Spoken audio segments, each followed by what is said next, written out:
live. I hope we're live. Yes, we're live. Hello, and welcome back to another episode of Candlekeep Mysteries, the Seal Pages of Verglas. We are the Rollers of Fate. I am Mo, and as always, you have Cisco and I as your DM. Cisco, say hello.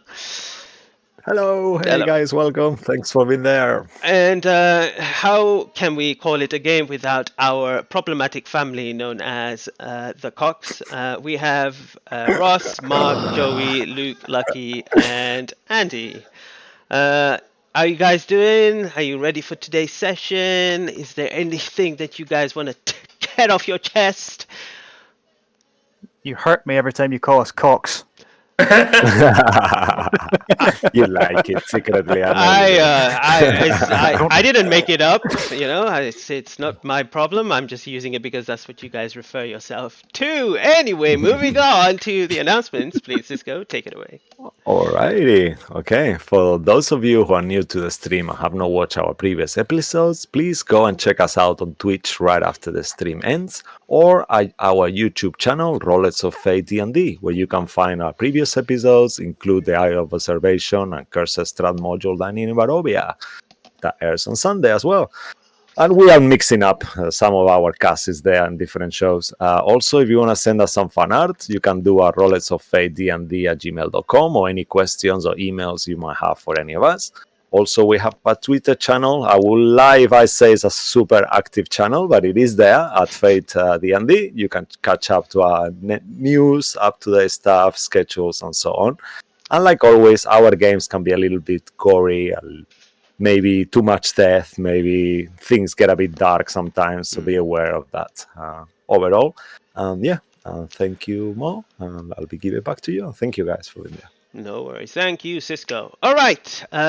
Again, thank you all for being here and playing with us in this game that's been going on for over a year now, and we'll see how that goes. And everyone at home who is tuning in either for the first time or continuing with this epic adventure, make yourself comfortable as we settle in to see what mysteries shall be revealed today. Nice. So that's a good one. That was a better one. Previously on the Seal Pages of Verglas, the party returned back from Darkon and completed a long rest. They then sought out Madame Eva and a way back to the material plane. But they had questions, and with these questions came the revelation and almost the demise of Madame Eva, as the brief introduction of the Whispered One was mentioned. Determined to send them back after her ordeal, she created a portal that led them into a familiar beach for some. There they saw a strange little black elemental creature that did not speak and were stacking strange stones. The creatures became more curious of the party than the party of them and gestured to help them stack the stone. Slowly the party stepped away from them, and Ruin, after staying 45 minutes with them, was bestowed a boon for helping. But for Ruin, it was more of a curse as his blade turned into the Dragon Slayer.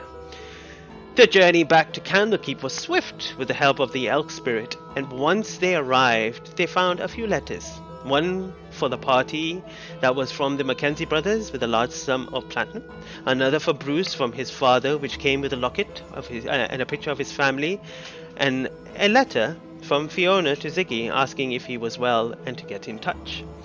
There was also a book from the first reader about Dragonspear Castle that was requested by Aki. Before anyone could escape into isolation, there was a cock meeting, and a truth bubble was created once again by Yager.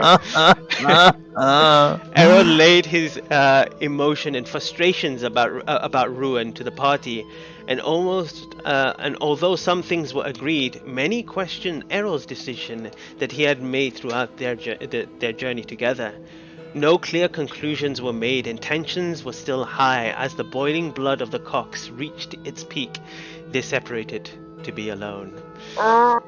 The next morning, everyone came out out of their rooms, apart from Ziggy. And as Yagu went to see to him, he saw a slumped body of Ziggy with blood oozing out of his mouth, nose, and ears across the floor. Hoping that Eldath would heal them, but nothing happened. And as Yagu brought down their body to the party, a little bit of time has passed. But we're gonna start the session with Harold. 5 days has passed since the incident with Ziggy. You were there for a couple of days, and then you left for um, your own decision to come to the Cloakwood Forest. And as you do, you find yourself waiting once again. Sorry, just give me 1 second. I'll just get the notes up. So slow today. Where are you? Okay.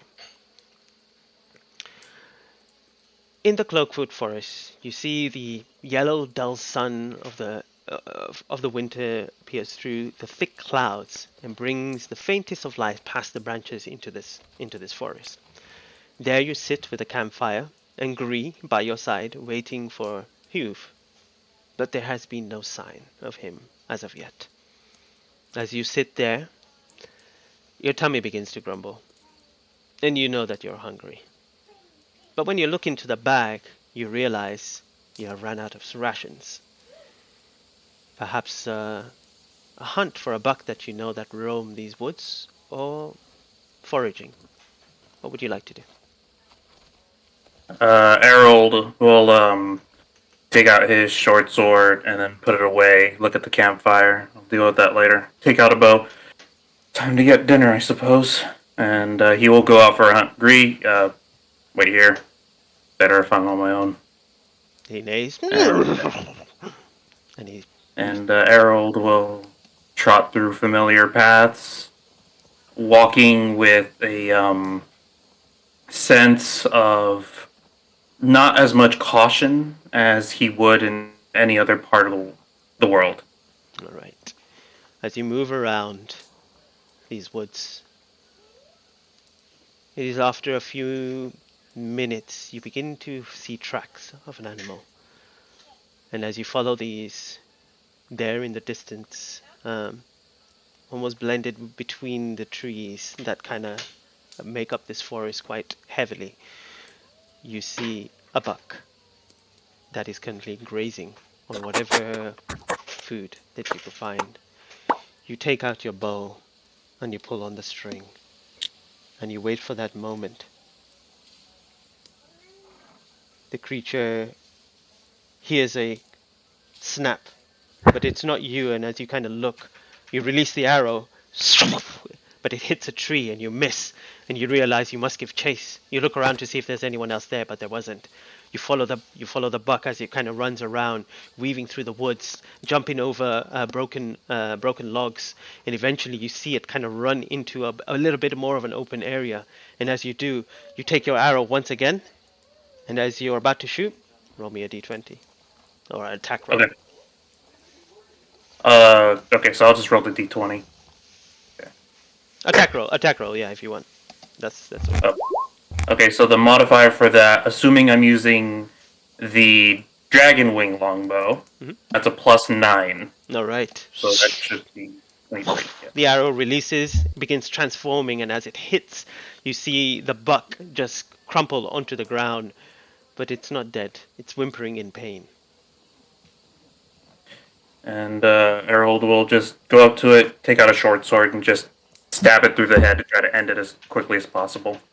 And as you do, with a swift stab to the head, you see it unconscious. Just like that. And Sorry. make a perception check, please. Alright. Perception. Yeah, it's a 19. All right. As you are kind of gutting the deer, I mean the buck here, you kind of look around and you see something uh, etched into a tree. And as you kind of go close to it and have a closer look, memories start filling your head, and you remember these carving. And as it does, it brings this slight smile to your face, because you remember it was you and your brothers that carved strange symbols onto a tree as your father catches you in the act and you begin kind of running away, him telling you to leave the trees alone. And you remember running in a certain direction, and you know that you're close to your old home. And as you look towards the direction and beyond the trees ahead of you, do you go there?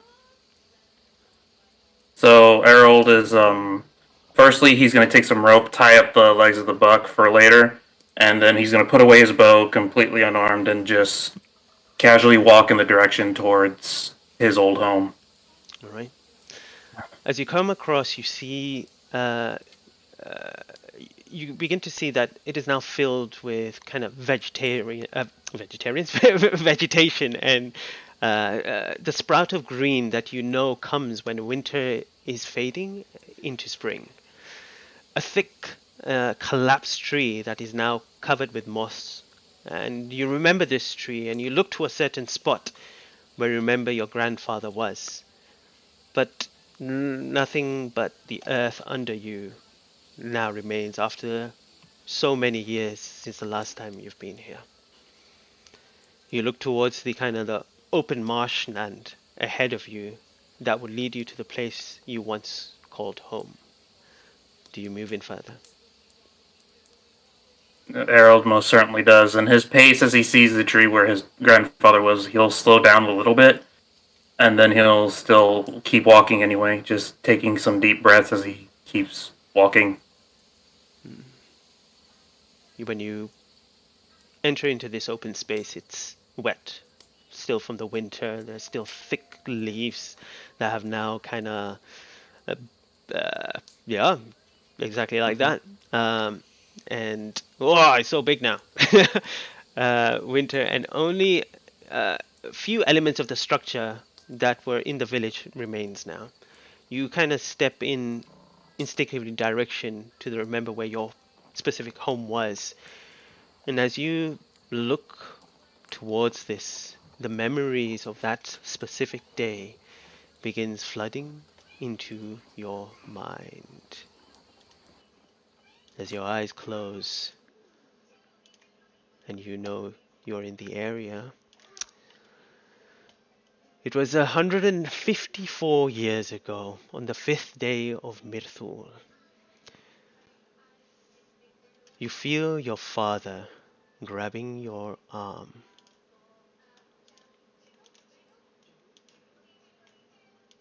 As he drags you into your home.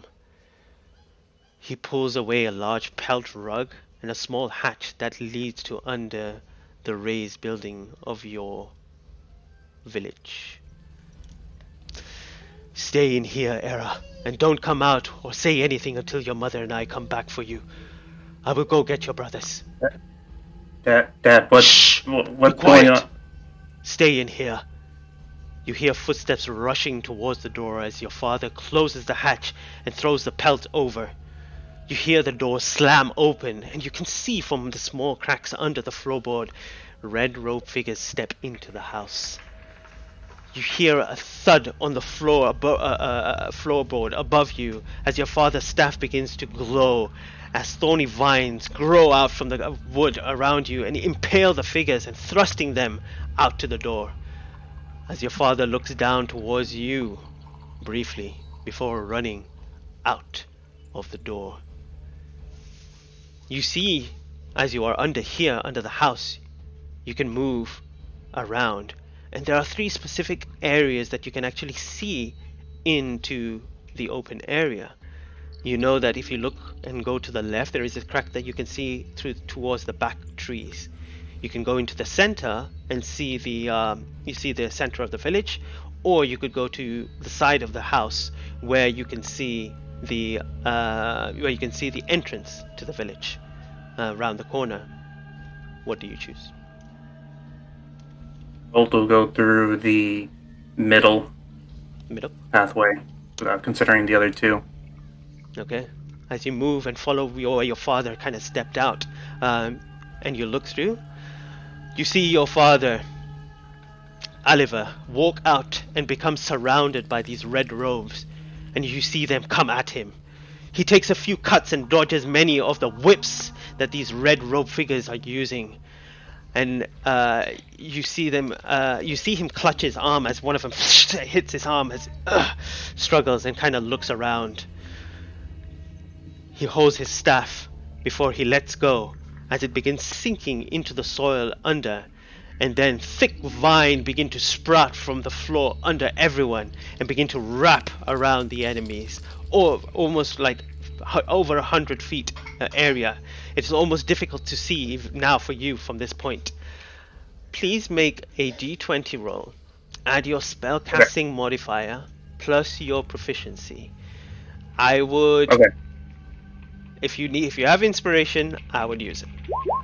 So that's a 15, but that's without any modifier. So proficiency right now is a +3, and my spellcasting modifier is a +3. So that should be a +6. So that's a 15 plus 6.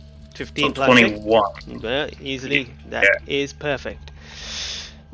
You watch your father conjure this spell.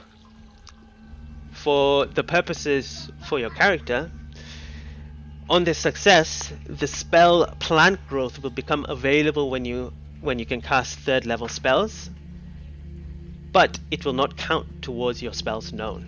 So mark that down so you remember in the future. At this point, you see all of them kind of struggling and trying to move through him, being impaled and attacked by the thorny vines that across everywhere. You see your father still kind of standing there, focusing on this spell, until you see lightning arrows come flying by from kind of the front area and hit these entangled red robes as they get struck down. You remember those were definitely your sister Rio's arrows. You see your oldest sister run towards your father as the plant growth kind of diminishes and disappears, and his staff reforms in his hands once again, and he kind of looks towards his sister before this explosion that kind of happens right in front of you. You begin to cover your eyes with the debris and dirt that comes flying into the hole you were looking through. And as the dust clears, you hear D, your little brother, your triplet brother, scream in the distance. And as the dust kind of settles, you witness your sister and father rolling around in the flames in pain and in agony until they turn still and continue to burn. Harold is going to be covering his eyes and not his eyes, his nose and mouth, trying not to cry loudly while tears are going down his face. Do you choose to keep looking in this, or do you go left or right? Seeing this, Harold is going to panic and head for the right to see if he can get outside the house. There is no exit. There is these holes. Do you want to go to the right hole or the left hole? So you have the front that you can still look through. You can continue looking through the center, or you can look through towards the woods at the back. Horrified at what he's seeing, Harold's going to proceed to go to the left hole. Okay, so you kind of look back towards the back tree. As you look back, you look around, and there in the trees above, you see your mother and Dee looking towards the direction of where your sister and father was.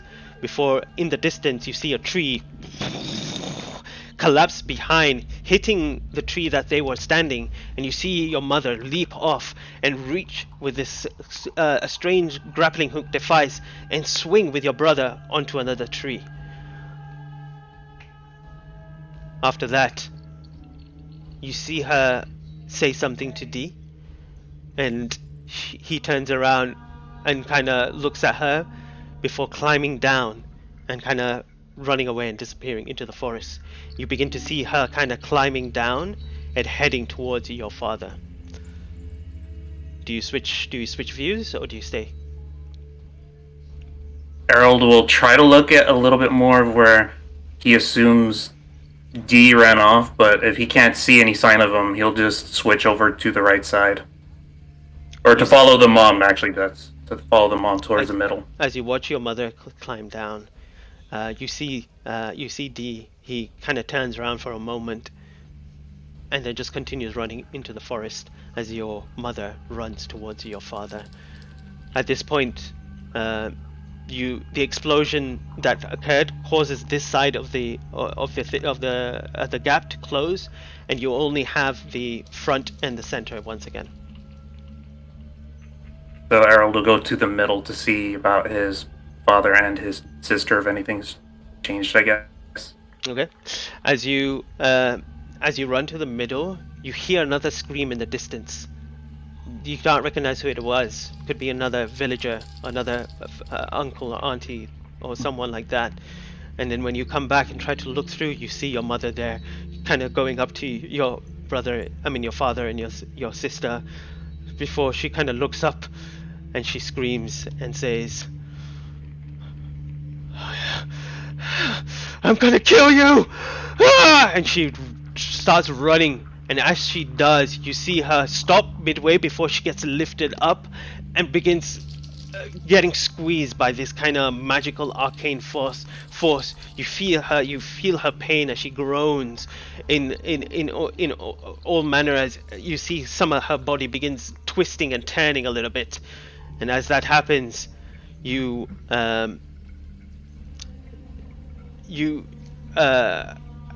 see her being lifted a little bit more before wham, she gets slammed into the ground. Her face turned towards you. She struggles against the arcane power before she stops and sees you looking through the hole. And she mouths to you.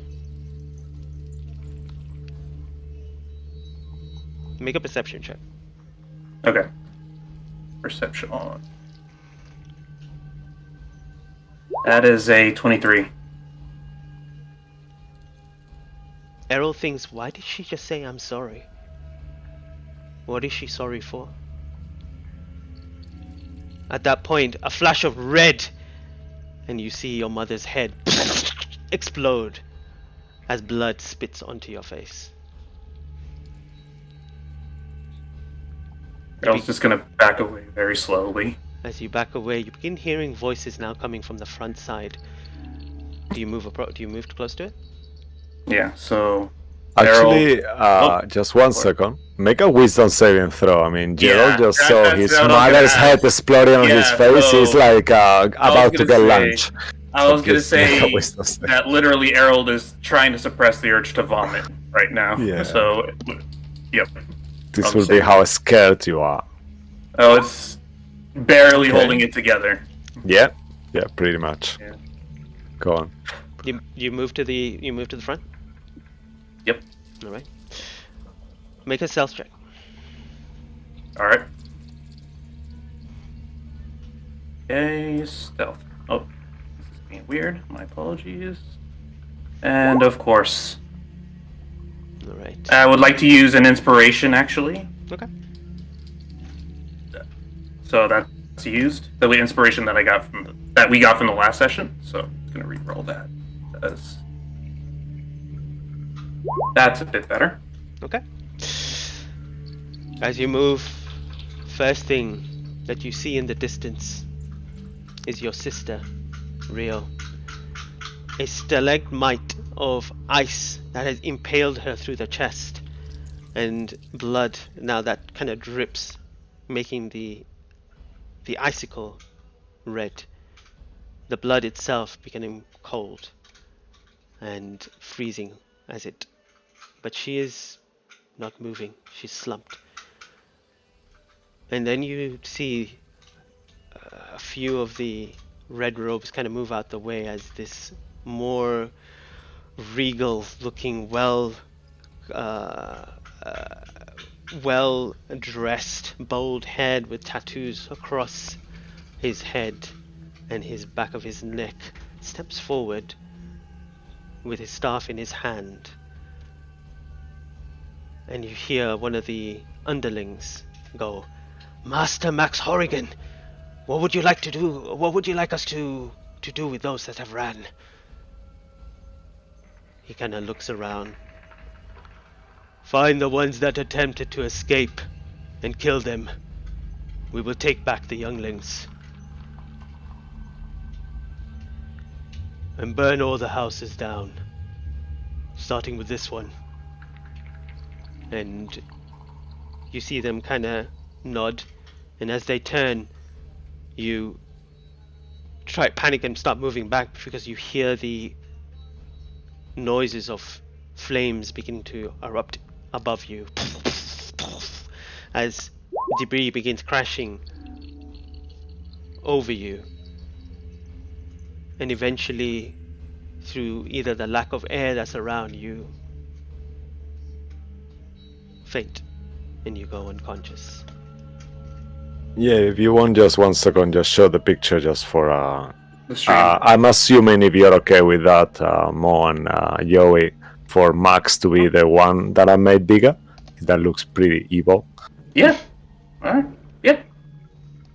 If I'm looking at the right picture, yeah, that looks about right. Yeah. Like this one here. Oh, It yeah, looks that like is. so Yep. nasty. Okay. Yep. Alright. Forget the one that looks like a leech. It's not really there. It's just to get a full view of how the wizards look like. And Yeah, as I'll this move this one memory here. begins to kind of fade away, you open your eyes to hear the woodlands once again. The memory now a history in your life. And you kind of look towards the direction of where you buried everyone. And when Hugh came and got you out somehow, searching for you, searching for your brothers as well. But he only found you. Do you go to where you buried them?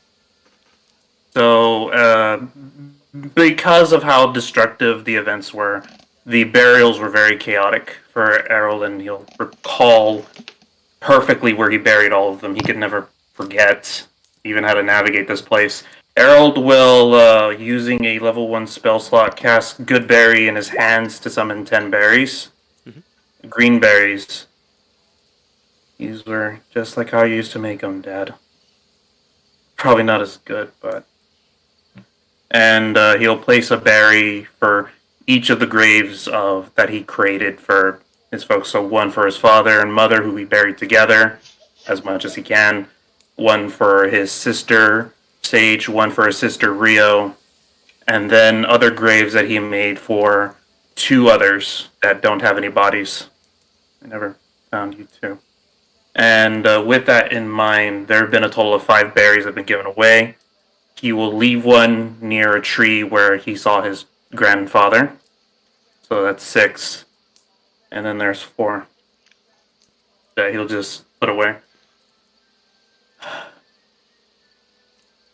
It never is any easier coming back here. Fuck.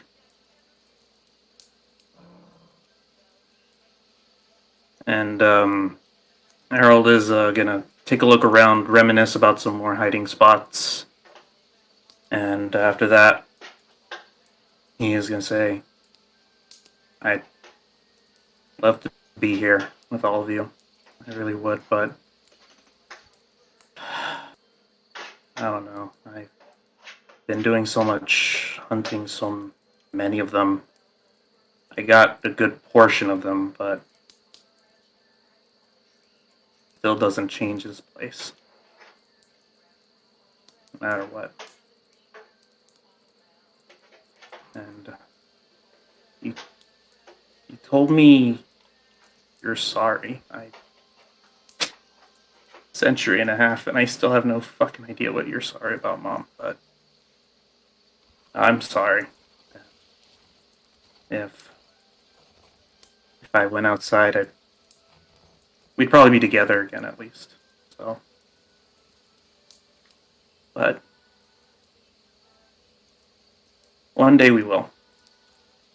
And Harold will just get up, shedding some tears, wiping some off, and then take a deep breath, and then head back to the buck that he killed, and proceed to use the rope he tied earlier to see if he can drag it back.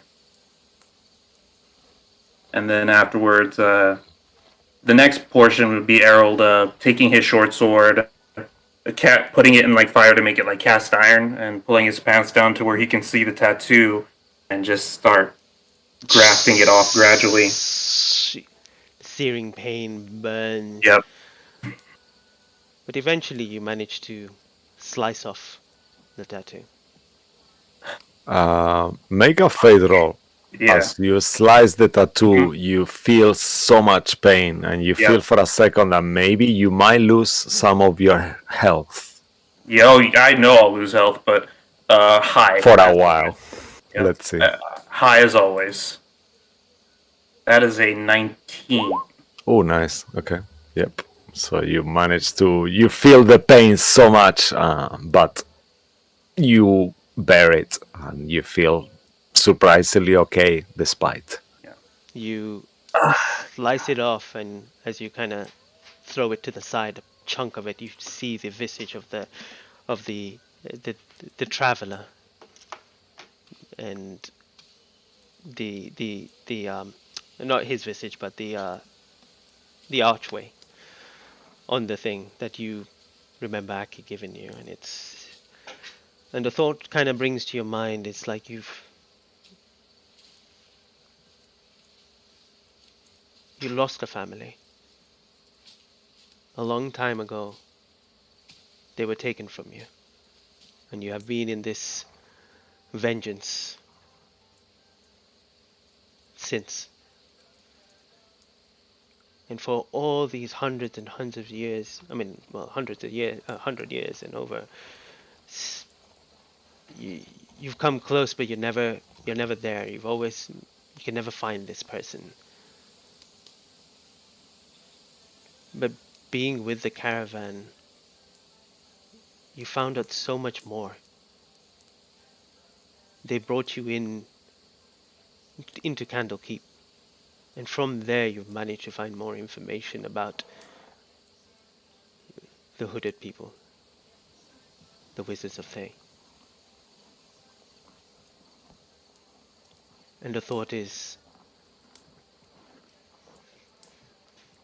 what would your mother and father say now to you at this point? Would they tell you to stick with them? Or continue on your own, not knowing that you will fulfill this vengeance that you have? There are still so many clues that you don't understand for why it happened. And Harold, looking at this tattoo, he'll just say to himself, you know, had I been a different person, this probably would have been a lot easier. Probably wouldn't have had so many arguments or so much pride, as some would call it. I can't ever let go of what happened here, and I can't ever just walk away from it, but I already walked away from one family. I might as well run towards another on my terms. And he'll throw I'm assuming, chunk of like skin or whatever just into the campfire. I should head back. If I can keep the money and the armor, it doesn't matter. Going through that as many times as I have, I might as well stick it through. And he'll just sit near the fire next to Green. All right. With the intention of returning to Candlekeep first thing. as the camera fades away from this campfire. We go in the depths of Candlekeep itself, as sitting there or flying, whatever he prefers, we find Ruin searching in books and looking for information. Ruin, you ask the help of the Avodes as they bring books towards you, and you begin delving deep into the knowledge of a Moonstone Dragon and the meaning of dragon hearts. The information that you get from Moonstone Dragon is Moonstone Dragons did not prize gold or copper, but instead made their hoards out of silver, platinum, and mithril. They also valued art and other things that were less easily quantified as valuables, such as a heartfelt song, a story of a happy time, a painting of a favorite place, or even lock of a loved one's hair. Moonstone dragons were thought to live on moonbeams and nectar as their food and drink. For certain, they were not carnivorous. And there's a rumor that when one did die, its heart turned into a lump of pure adamantium.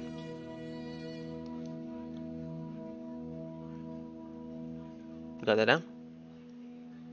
Almost. I can send it to you afterwards if you want. That's fine. Okay, yeah, that'd be awesome. Yeah. Um, In terms of the dragon heart, most of the information is pretty common to your understanding of dragons, but there are certain things that you get privy to. The dragon hearts are generally sourced to contain powerful arcane magic within them. That could be used to imbue magical items with different colors doing different effects. It also said that by devouring the heart of a dragon, you gain the ability to do a dragon breath for a short time. There has also been historical notes of cultists using dragon parts to summon otherworldly beings to the material plane. Finding a that part right there, summoning creatures from otherworldly planes. Can I look around? Is there anyone watching me? No, you'd be left. I'm gonna rip that page out. Okay. You rip it. Mo, remember, well, I think you know, but remember what happens when someone rips a page out. I don't know, DM. What- You tell me what happens. Would I know what happens? As you rip the page out, you realize that when you look at the page in your hand, is blank, and the book itself has the page back on. Because you're not actually allowed. When you rip them out, there is a magic that prevents it, so you're not actually able to fully. So let's say for flavor, you rip it out, and then when you look at the page, it's blank. I'll keep reading the book. One of the words for people. As you're kind of reading, finding a dragon heart is very rare and dangerous, and only the very brave or the foolish attempt to take on a dragon. The older the dragon, the rarer the magic. Also, sometimes the dragon power can be used to protect, as protective magic as well, or sealing magic to seal things away. And that is the, based on your 18 roll, that's kind of what you get from all of that.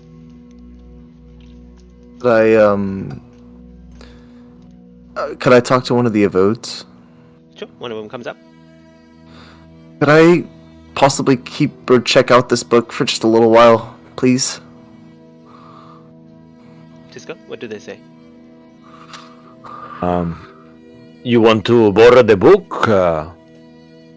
Yes, and if I give you 100 gold, could you possibly do some research for me? We don't really do that kind of service, sir. I'm sorry, but What if I find you another book? One that Candlekeep doesn't have. I trade information for information. I'm an adventurer with I caravan of understand, but chaos. we are an institution. We are not. We can't just do things. I'm sorry, sir, like that. But you can give me a bit of time, and I could research something for you. You could come tomorrow. It will not be that much. I just need 5 gold. Will suffice. Sure, I'll You can Give have the book copied as well. It's cost, I believe, 150. I'll have to check the price list later, but if you want. that should be fine. I would like to get this book copied then. All right. And then if you could please any more information on did you get information about the anatomy of dragons and what the body parts are used for? Oh, all right. Let me just. He starts kind of like scribbling down in a paper anatomy of dragons and what the body parts are used for. Yeah. Oh, all right. If you return maybe tomorrow, we can have extra information, but I'll need the gold in advance. If that's all fine. right. So 155 gold then? Oh One no, for- I mean for the research for the book. Once it's copied, it's okay. Okay, so I'll give you 5 gold now and then I'll Oh, put it in his hands. oh, fantastic! Thank you. He kind of like puts it in a special pouch that's got the candlekeep symbol on it, and he just. All right. So if you come tomorrow, maybe we can find something else for you. Perfect. Thank you. Could I Ruin, it was right. yeah, ruin The Ignis. caravan of chaos. Yeah. All right. Okay. Cool. Yeah. And I'll go back to the others and I won't take the book out of Candlekeep. Could I just hold on to it until I get my copy? Oh no, I'm afraid not. I'm sorry. Make a persuasion check at disadvantage. Pretty good at those. I'll take it. It's a chance. Where is persuasion? Oof. Yes. can I I- wish I could. Inspiration to make that a straight roll? Oh no, it's not worth it. It's not worth it. No. Screw it. All right. Keep your inspiration. You're gonna need it. Cool. All right. As you Yeah, I'm afraid. Yeah, but come tomorrow, and I cannot promise you I will find anything. The payment is for the research, not for the findings. Just to clarify it. For my time. Yes. All right. Thank you. It just goes. as you kind of put they take the book away from you, you kind of scoot back and begin making your way outside the door. The camera will shift to Aki coming out of the enchanter's door, acquiring your little vial that following the instruction that the enchanter has given you on what to do and how to make it work. You've sent a few messages already to have an audience with the first reader, and it's been a week and a half, but there has been no response. The votes have he has not returned from wherever he's gone, and unfortunately he's not there at the moment.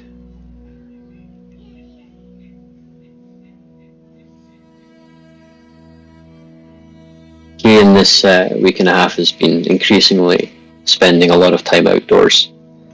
He's on more than one occasion slept on the roof or slept outside. Most days he's walking the roads. Once or twice he didn't come back till the next morning.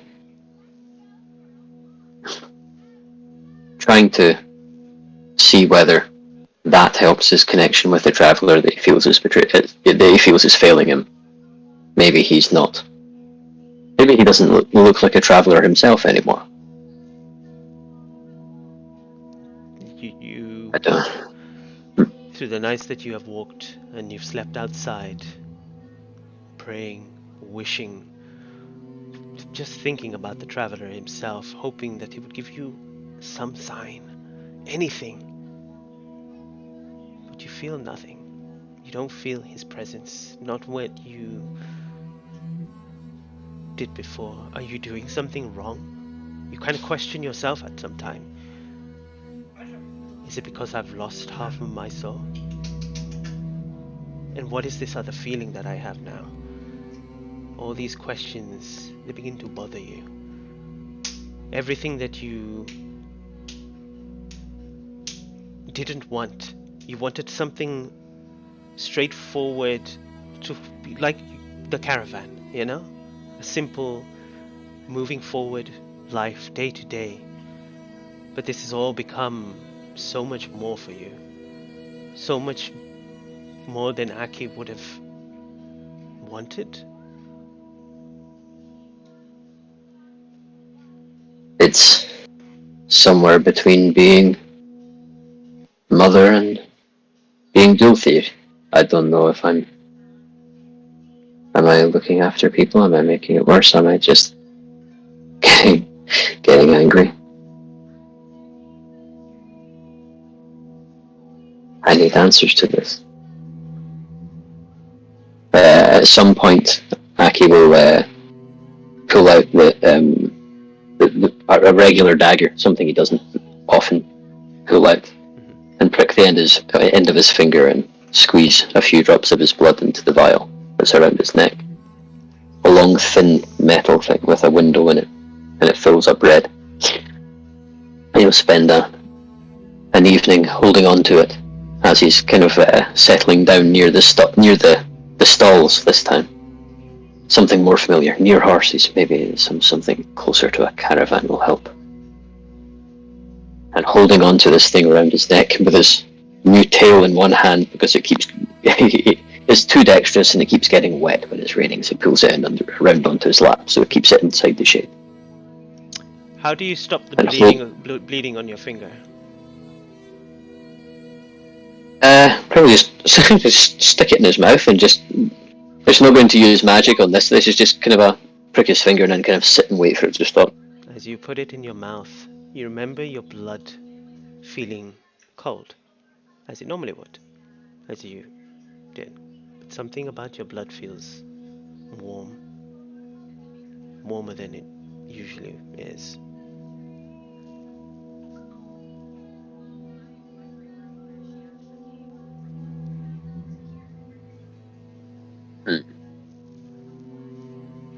It's the first time you noticed. Just out of interest, you'll squeeze the tip of his finger a little and see if you can't get a drop to fall on something dry like kindling or hay or something, and see if what happens. As it drips and lands on it, there is, because it is still cold, there is a slight vapor, just a very slight vapor on it, but it just kind of drips down like normal blood, nothing else.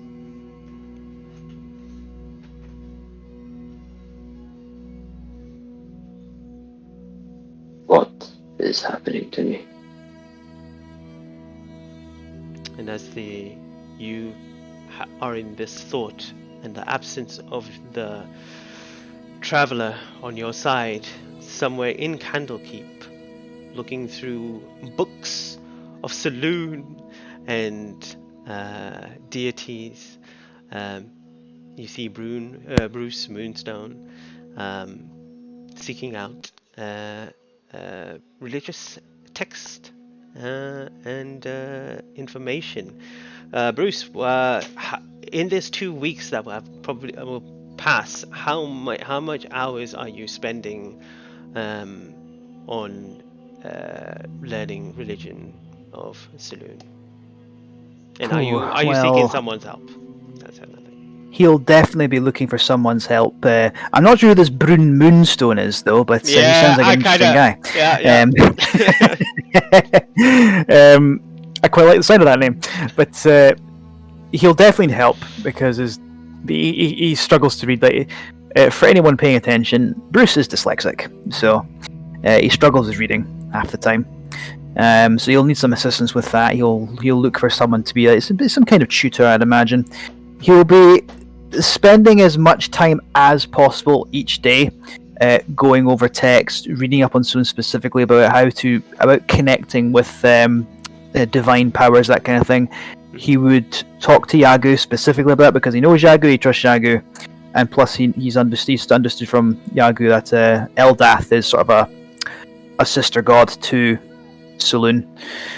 And in the evenings, he'd maybe have a book in front of him, reading through things, and he'd be doing that sort of sitting next to Ziggy's bedside. Sometimes speaking out loud as he's reading from it. Since he's pretty comatose, doesn't really know what to do anymore. He'll also be trying to get in touch with someone in Candlekeep about how to cleanse corruption of some kind, like Yagu's Lake, basically. Ever since he got that letter from his dad that they think the Elfbane clan might have migrated back to that area. So I'm not sure. As many hours as is reasonably possible. 8 hours a day. Well, let's do it this working. Let's do it this way. So normally, wizards and I guess sages and people like that can spend time with books for hours and hours. But you're a mercenary. You're a person about a fighter. Books are clearly not your thing. So we'll do it this way. Yeah, it's true. What's your intelligence modifier?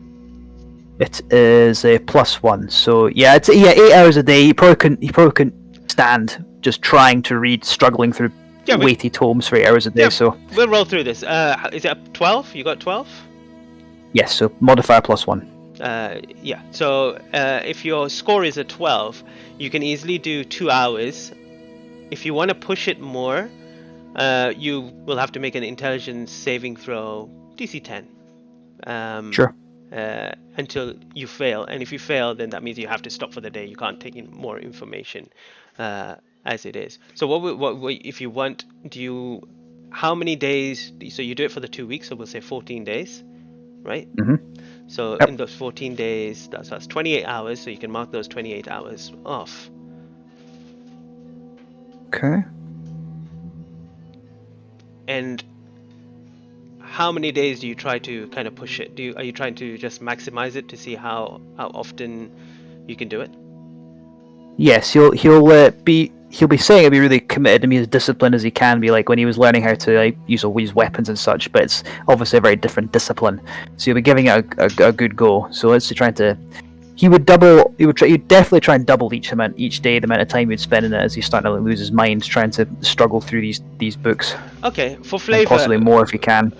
For flavor, we will do this off stream, so it's a bit more easier to kind of roll and stuff like that. Sure. Kind of calculate it, but let's just say for flavor, you do are reading, and you do get at least the 28 hours worth, and then we'll add the extra on afterwards to kind of mark that off. Also, please mark off 25 gold pieces as well, because it will require you to do writing, copying textures, reading over them. What does this mean? Maybe getting some help from the avodes that acquire money for their assistance and stuff like that as well. So mark that off. But is there any interaction that you want to do with Yago for this? He would be just again sort of questioning Yago on how he learned to connect with the divine, essentially. That's the most important thing he feels he can learn from Yago, is like, how do you actually do that? Whenever it's happened with me, it's almost come in a rush, like I never expected it. It's just like, it's there, then gone almost as quickly as it came. For you, it's far more controlled. I don't even know how to begin studying it. Like, I know I've done some meditation with this elf, I've prayed, but is there anything more tangible than that, my friend? Well, I did spend a lot of years working directly with her, so since I've known her my entire life. You mean Eldath herself? Well, she used to give me visions, and I used her lake, which means her powers, to heal others. Bruce's monocle pops out the idea of a goddess just coming down to the mortal plane and going, "Here, have a fish." By Jove. That's incredible.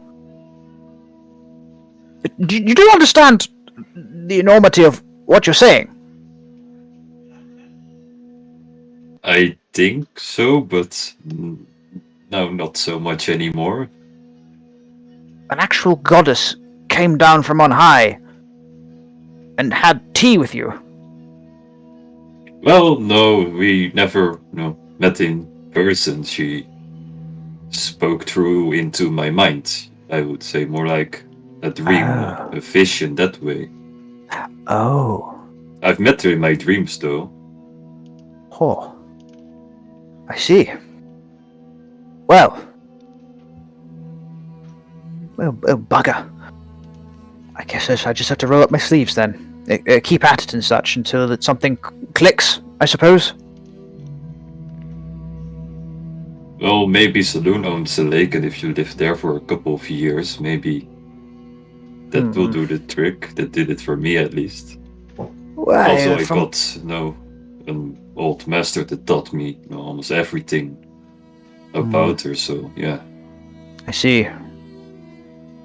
Has Bruce had any luck in finding anyone particularly knowledgeable about Saloon in Candlekeep, or is it all more general practitioners essentially? Just general practitioners. There is not a specific temple of Saloon in Candlekeep itself. The closest one is in Vermilion, but that's the last time you went there. The incident happened. Doesn't go back there. Yeah. I can't remember if you checked in Baldur's Gate. Was there one in Baldur's Gate? I can't remember. I don't think so. I don't think we checked. We went to Eldas Temple. Yeah. No, there isn't. But I know that there was one in. There is a Waterdeep. if it's Eldath, there is a shrine for that. Yeah. you're saying there is a shrine only, but Yeah, not for Saloon, but in not for Neverwinter. Saloon. In Waterdeep, there was a temple for Saloon there. Yeah. So those are your go-to places. Yeah. Well, Bruce will continue his studies as he's always done, the hard way, beating his head in a wall, basically that kind of thing, until the wall cracks. He will continue doing that. Reading up as much as he can, discussing with Yagu over the nature of this sort of thing, being by Ziggy's bedside and sort of talking to him, obviously not getting an answer back, having Hamish with him just on his lap, kind of like what I have here just now. And occasionally he would try and use the Mirror of Sending to see if he can get any kind of message from Nadalia, presumably the same effect of silence, but he will continue trying that kind of thing. And occasionally he'll stare at the Scroll of Scrying, wondering, I don't know if I'm doing the right thing. Do I continue to wait? Do I use it? If I use it, I don't know if I could stay here. Suppose I must have faith, I suppose. And he'll continue to ask around Candlekeep if anyone knows about sort of cleansing corruption. He'll told Yagu as well that he's trying to do that after he told the letter he got from his dad. Alright. And we'll transition from faith to curses as Yagu enters the enchanter's shop. What is it specifically that you are looking for as he sees you come in? Hello. Hi. Yagu, was it right? Yes, correct. Enchanter, right? Just Enchanter? Just the enchanter is fine. Yeah. Yes. I was wondering if you were capable of dispelling curses or some sorts. Do you know the source of the curse? Where did it come from? No. Well, I can show you the curse if you like. Now? Yes, let me get it for you. And he will put out a gold coin. On one side you will see the emblem of Eldad, and the other one is blank.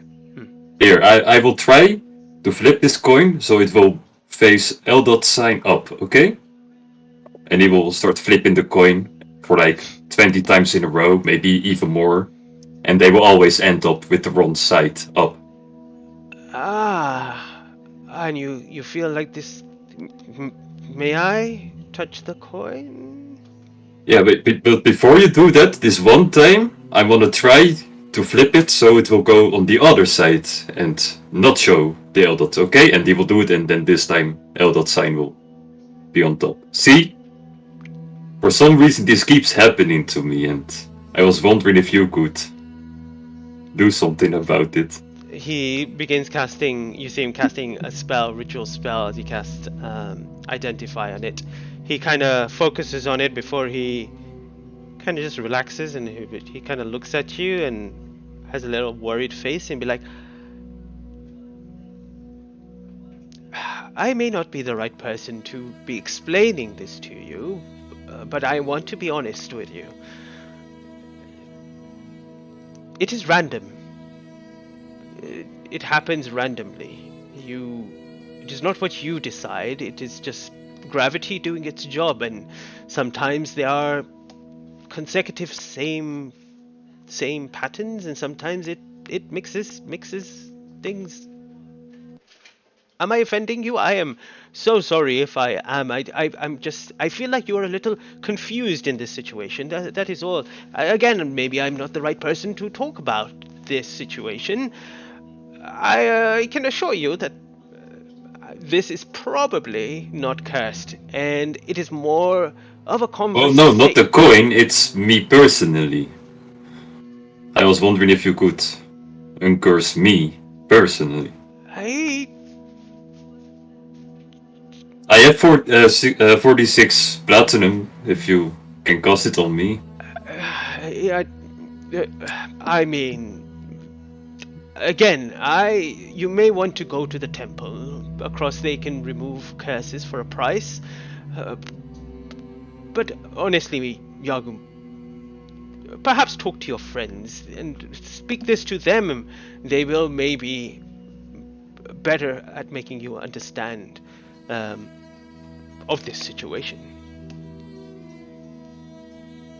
And he kind of just is so like tense and confused about this conversation. You can feel his awkwardness and as well as uncomfortableness of this. Oh my god, you're right. Maybe one of my friends can cast that spell. Thank you for your information. You're welcome. You're welcome. Well, I'm closing early today, so I'll see you another day. Yeah, goodbye. And he will leave the gold coin with the Eldot sign behind and will go away. Okay. And as you kind of step out into the area, just a quick thing for anyone: is there anything else that you guys wanted to do during this? Just one little extra thing that anyone had in mind that you just want to pop in there right now before we continue on? I just wanted to talk to Bruce. Go ahead. Bruce.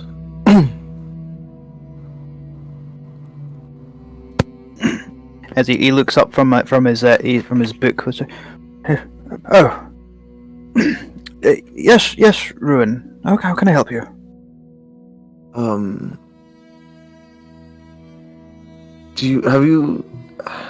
Have you heard anything from Ziggy as of late? No. Still comatose. Really? Most evenings, if I'm reading through one of these bricks, he drops on the table. I talk to him. I read out loud. Helps with my reading, actually.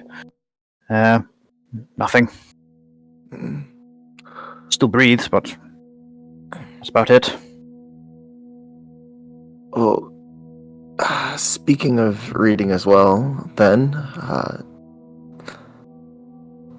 I was hoping we could all have another group meeting later.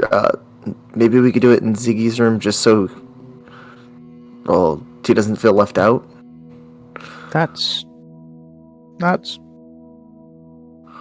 awfully thoughtful of you.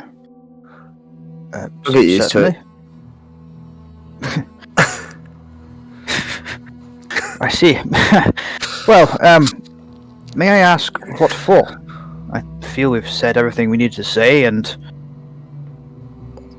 yes, I think we've said everything to say.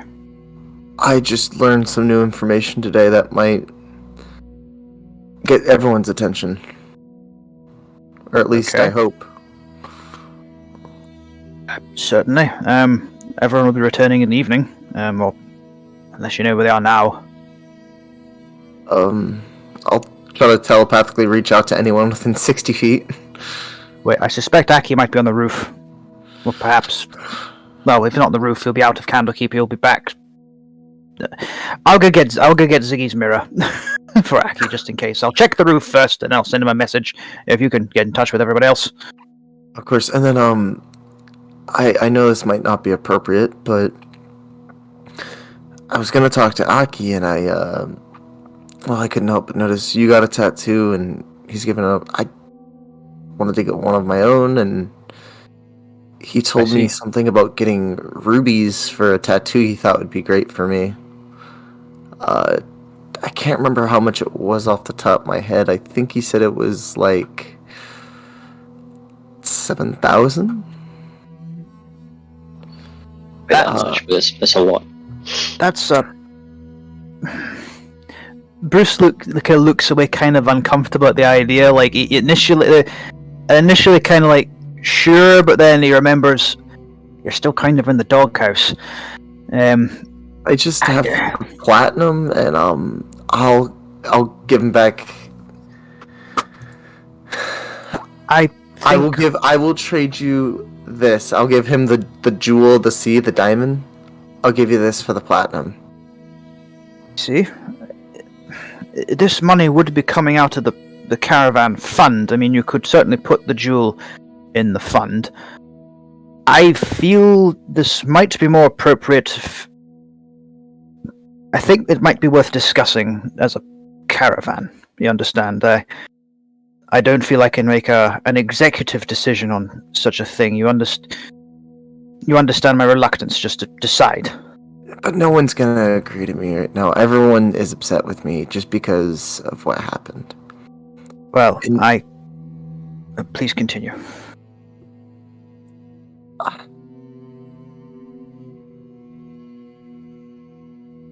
I've seen Aki pull gold out of the resources recently. Well, Ross, have I? The money for between last session, this session didn't come from the party fund. Okay, so it hasn't come to. No, actually, to be fair, he knows I have a very keen eye on him when I see him loitering towards the party funds. Well, I guess I'll wait so we can discuss this as a group, but if indeed it can benefit the caravan, certainly. I feel that is a worthy point in your favor. And under most circumstances, I would have said sure, why not, and I don't think anyone would argue the point, but certain events are still rather fresh. Is it just because I turned into a dragon? Is that it? Is it just because of who I am? It's not the dragon. It's the fact you nearly killed two of us. We've all nearly killed each other at least twice. That is true, but as you've said, that is who you are. Now, I wish to move on, and I wish to continue to be your friend. I genuinely do. It's not just me here who's going to make that decision, though. And you see Bruce wince again, and you know that's Bruce making a point known. And you know there's not just me here. Although I'm in the driving seat now, you fool. He looks up to the side. Telepath into his head. Go ahead and say whatever you have to say. Fuck off. Good to see you too, buddy. Well, kind of flutter off, and I guess I'll go find Yagu if you get Aki. Of course. I'll check the roof first before using the mirror. To follow on from that, I can say that Aki has been out. Actually, I don't want to intervene on this because it's not my place to say, but just to be fair, as Mas is actually not with you, would you still decide on money that is part of Mas money too without him being there? It would come up in the That is up to the conversation. group. That's up It would to come how up they in the think of it. conversation. Also, I just wanted to ask, is Errol already at Candlekeep at this point? Is he still on his way? Is he approaching it? I wanted to get a rough timeline of that. I'll let you know that, but sorry. Okay. Ross, go ahead. Sorry about that. I was just going to say, Aki has been out all day and is coming home or home, coming back to Candlekeep, rather exhausted looking, fairly dusty, up beyond the knees, just beating back and forth on the road.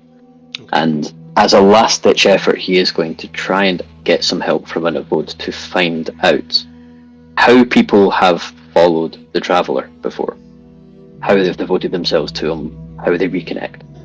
Okay. You set you get a receipt that they're looking for it, and we'll provide you with information about the Traveller, their followers, and the events that they do throughout the year, or anything like that, festivals or anything like that.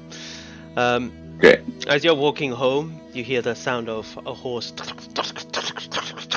As you see Errol on his horse just go straight past you, heading towards Candlekeep itself. Sorry, just to be fair, 5 gold piece for the research, unless you want to stay there with them. 5 gold pieces, fine. That's absolutely. Sorry. Otherwise it's unfair. Well, assuming they're okay with a platinum, because that's what's available. Yeah, that's fine. They take a platinum. Was it like a platinum? Just Yeah, Sorry. it's everything or broke. With Just ask me, I'll break your change. I have plenty of gold. As Errol blows by. Oh, welcome- and it'll just slow down. down. Hey, Welcome back. and you'll notice, still a little sore. Long way. That's yeah. I've done a bit of thinking, and you want to ride back? Yeah, that sounds like fun. And Errol will just offer him. Come on. Aki will half jump up and with one wing kind of try and shove himself up by catching the air a little bit. Right. I know it's not Do that. graceful, but it's helping. No, it's easier than pulling your ass up, but... And as Errol will ride. So, I've been doing some thinking, and, well, firstly, just to get this awkward cat out of the bag, I cut off the tattoo you gave me on my butt, so that's still a little sore. Oh. That hurt like hell, but... To He be doesn't fair, mean it. Well, that's the thing I wanted to talk to you about. I was doing some thinking, and I realized I might have overreacted a little. A little bit. We were all walking a fine line. The thing is, my family died a century and a half ago to some red pricks, and I've killed about maybe 90% of them, and I still want every single one of their heads on a pike.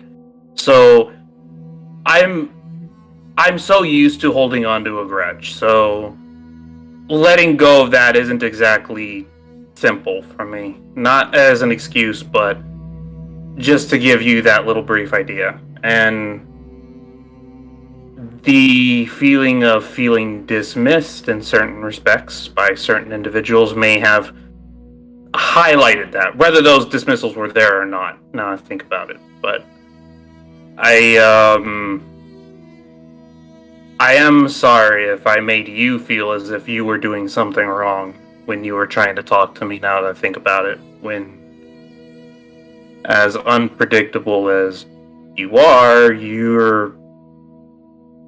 I mean, I'm not going to say you're like my brother, because I had a brother, but you're certainly close to a relative, as I've had in a while. All families don't have to match. You could say that. Ow, god damn it. Still hurts to sit down a little bit. Well, I am hoping, though, that if I am able to get back, again, that's not even any assumption I can, we can, I guess, start over. Just, I would like it to be more on my terms, I guess, if that makes sense. Sure. I guess we all have private pursuits and some answers we are looking for. I hope we can all help each other. Yeah. So, again, no hard feelings about the tattoo thing. That wasn't meant to be a screw you too much. It was just meant to be more of a, I want to actually start over, I guess.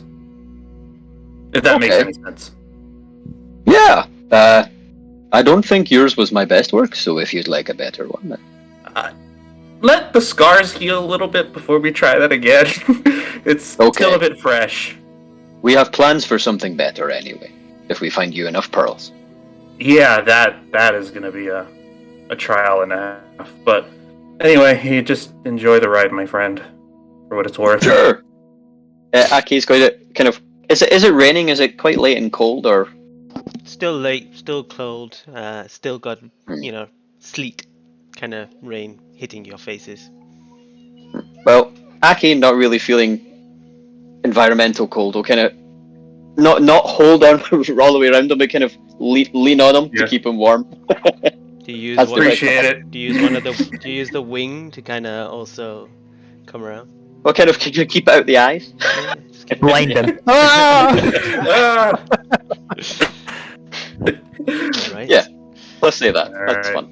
As you guys gallop towards Candlekeep, we're gonna jump back a little bit in time for a little montage. Ooh. You see Ziggy's body on the bed, and the camera just kind of zooms in his face and starts kind of zooming back, and as his still body and his lips kind of move based on what he has been saying, days go past and you can see his skin becoming taut to his face, while behind you there's this montage of you guys kind of coming into the room very fast, rapidly leaving. Yagu come in, trying to heal him, move away. You come in, Bruce sitting there for a few hours, getting up, leaving. Errol coming once, and you guys kind of shift, swapping. And after these 2 weeks, and this time when you guys are coming back together into this room, Yagu, you're already with Ziggy at the moment, as you see Bruce. You see Ruin enter in, looking for you, but you're already here.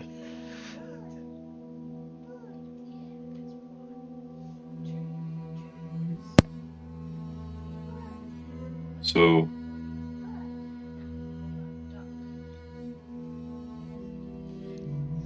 So, still not doing any better, is he?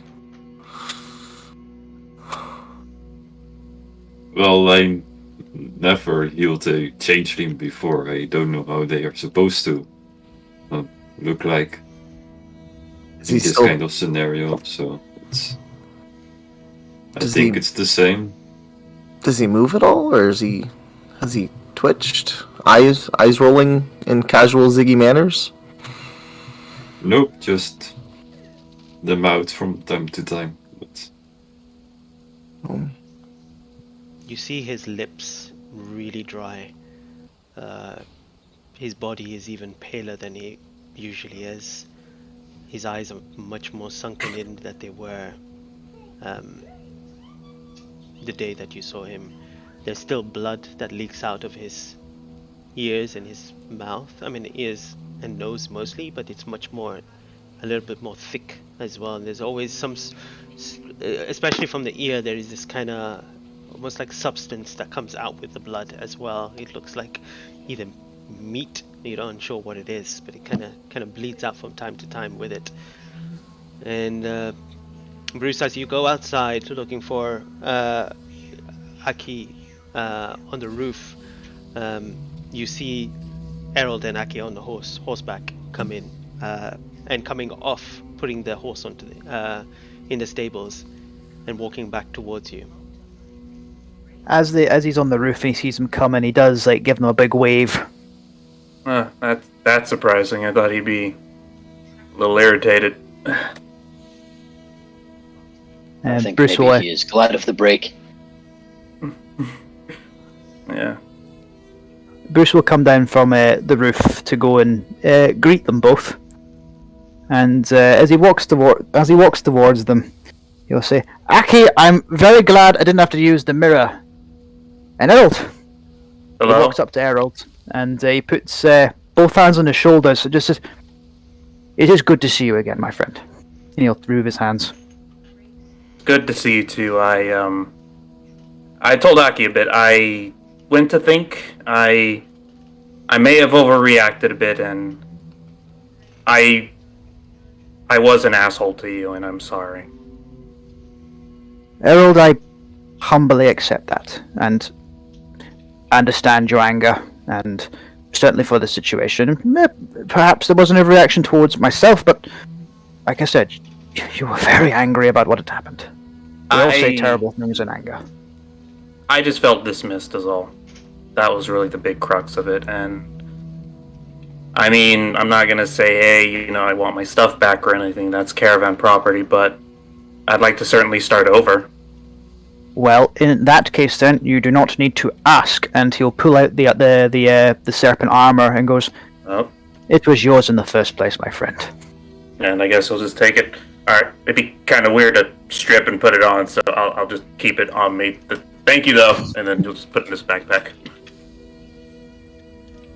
Life's too short for grudges, honestly. Some would disagree with me, but I try my best to live that way. I certainly hope I can try. I'm pretty good at holding a grudge, hence a century and a half vendetta I have against a group of people who I've already killed 95% of. Yes, I understand. Well, no, I don't understand. That's ridiculous of me to say so. I can't understand that. But shouldn't. I really hope you never do. Well, for what not it's good worth. you. No, I can't imagine it would be. I mean, for what it's worth, though, if I did come across like I was being dismissive of you, it was never my intent, and we would never simply I would not dismiss you out of hand. I wouldn't. Genuinely, I would not. Thank you. How's Ziggy? I tried to see if there was anything. I couldn't find anything out there. Much the same, unless something's changed in the few hours I saw him last. I think Yagu was minding to him just now. Actually, I don't know how pleased or annoyed you'll be to hear this. Ruin's asked to have a discussion as a caravan in Ziggy's room. He'd like Ziggy to be a part of it, even if he can't actively take part. Oh, that does make sense. I mean, he is comatose as he is still a member of the caravan, so I mean, if I'm allowed to attend, I'll go. If not, then I'll just chill out somewhere. Oh, you must choose your way out. You will not be removed. Alright, then I guess I'm going to the meeting. Let's go. Fair warning to you all, it is to do with money and tattoos, so I suspect, Aki, you might have the final say in such matters. And Bruce will wander in with Harold and Aki. Right. You see wet. Your companions, completely wet from the rain outside, enter into Ziggy's room. And inside, the rest of you see Ruin just kind of. Where are you sitting? On the sofa, on a chair, or next to his bed? I'd like to think if there was like a nightstand next to it, I'd be sitting on the nightstand, Okay. trying to put water, like from water, like a tiny water skin into Ziggy's mouth. Hello? I'm just gonna keep pouring water in his mouth. Yeah, That's fair. You're on the other side, kind of continuing to put your holy Eldat's divinity of healing into him. You don't sure if it's working, if it's slowed anything down, if it's helped at all. But you see your companions and Harold, after a bit of while, enter into the room. Hello, We Iago? will stop focus on them. Oh, hi. Hello. So, where have you been? I went back home, for liking of better terms. And, I guess found what I needed, if that's the best word for it. But I, may have been a touch bit unfair towards you and your points. So I apologize for that. Worth. You were just pointing out a lot of things and trying to stabilize a very heated argument that I had because of a lot of the ways that I felt. So I'm sorry for that. And I mean, I can't take back a lot of the choices that I made that strung you into all of this, even when we first met, but I certainly would like to start again if I can. Well, you're still the reason why I'm even here, so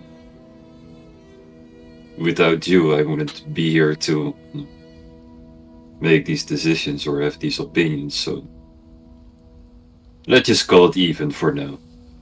That's fair. And then he'll just kind of take a step towards Ruin, I guess. I don't imagine you'll have much to say to me, which is fine. Yep, I'll take that as a approval. Well, I did some thinking. I went back home and I saw all my family's graves where I buried them. And I was thinking about something you mentioned. With everything that went on, I was beyond lucky to have had them. I grew up being taught things, being loved, being in a hospital environment until it was taken from me. You never did. You said it yourself that apex predators like dragons tend not to be very loving even towards each other, very nurturing. And with that in mind, I may have been a bit too harsh with you. I'm still a little bit mad, definitely not as much as before, about not that you could turn into a dragon or anything, or I mean, to be honest, less so about trying to kill us and more so about how dismissive it felt. But I mean, if we come back to the earlier points, in the circle of truth, you said you were learning, so you can't exactly be lying about that. So you're learning, and maybe I should have cut you a bit more of a break back then. I'm not really a forgiving person. I mean, I'm holding on to a century and a half vendetta, despite killing dozens and dozens and dozens of those red wizards. So being the hey, it's cool, I forgive you kind of thing is kind of hard for me, but I mean, I'd certainly like to try if you're up for it.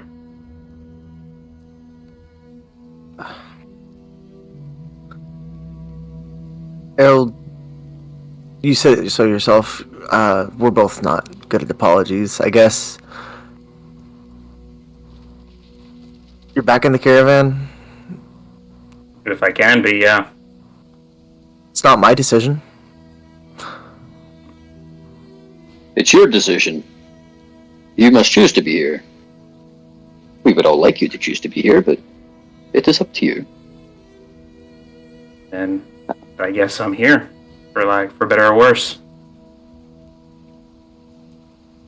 Yep. For better or worse. We're a stubborn bunch of idiots, aren't we?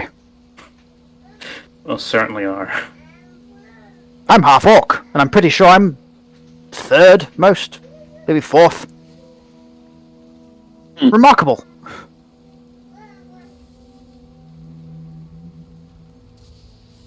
Anyway. So, Ruin, you wanted to have a meeting? What did you want to talk about? Well, I guess first of all, we should discuss about what we're gonna do with Ziggy if he doesn't wake up. I mean, we could try taking him to a different temple besides the one here, but I'm trying to think of where we would even have better results besides, the hub of knowledge. I was You thinking, can take him back home. Back home? Fiona? if we could take him Yeah, to Yagu's lake. Oh yeah, or Fiona. That is another option. Wouldn't be a bad idea. I haven't had much luck in finding someone in Candlekeep with the knowledge to cleanse this kind of corruption. This kind of corruption. I don't even know what kind of corruption it is. Did you not say there was a problem with the lake? Well, yeah, it kind of stopped doing its thing for some reason, and well, ever since I had a rough time connecting with Eldot, and well, now I'm kind of here because of her less vision. I think she wanted to guide me towards here for some reason, and I still have a rough time trying to figure out why exactly. Then perhaps Fiona is our best option. He did mention she's a seer, so maybe she can see a possible outcome. Known him longer than we have. And she would be more inclined to help because, well, she is like family to him. Didn't Ziggy get a letter from Fiona? Perhaps I He didn't. did. Maybe she didn't knew see- what. Maybe if she's a seer, maybe she saw this coming and was trying to warn him. Does anyone know where the letter is? That's actually a good question. Is Have that you still in the tried- room? Have you tried looking in his head, Ruin? Is he awake? Is That not feels the like word. that would be dangerous, though. What if he is somewhere else? And Dangerous has never stopped me from peeking in any of your heads. I suppose, but it'd be kind of terrible if he just got locked in or something. Yeah. Actually, can't people do that? Can they lock the door on you? It looks Never a happened little to me bit yet. that way with Madame Eva. Make an Arcana check if you want. Any of us are just ruined.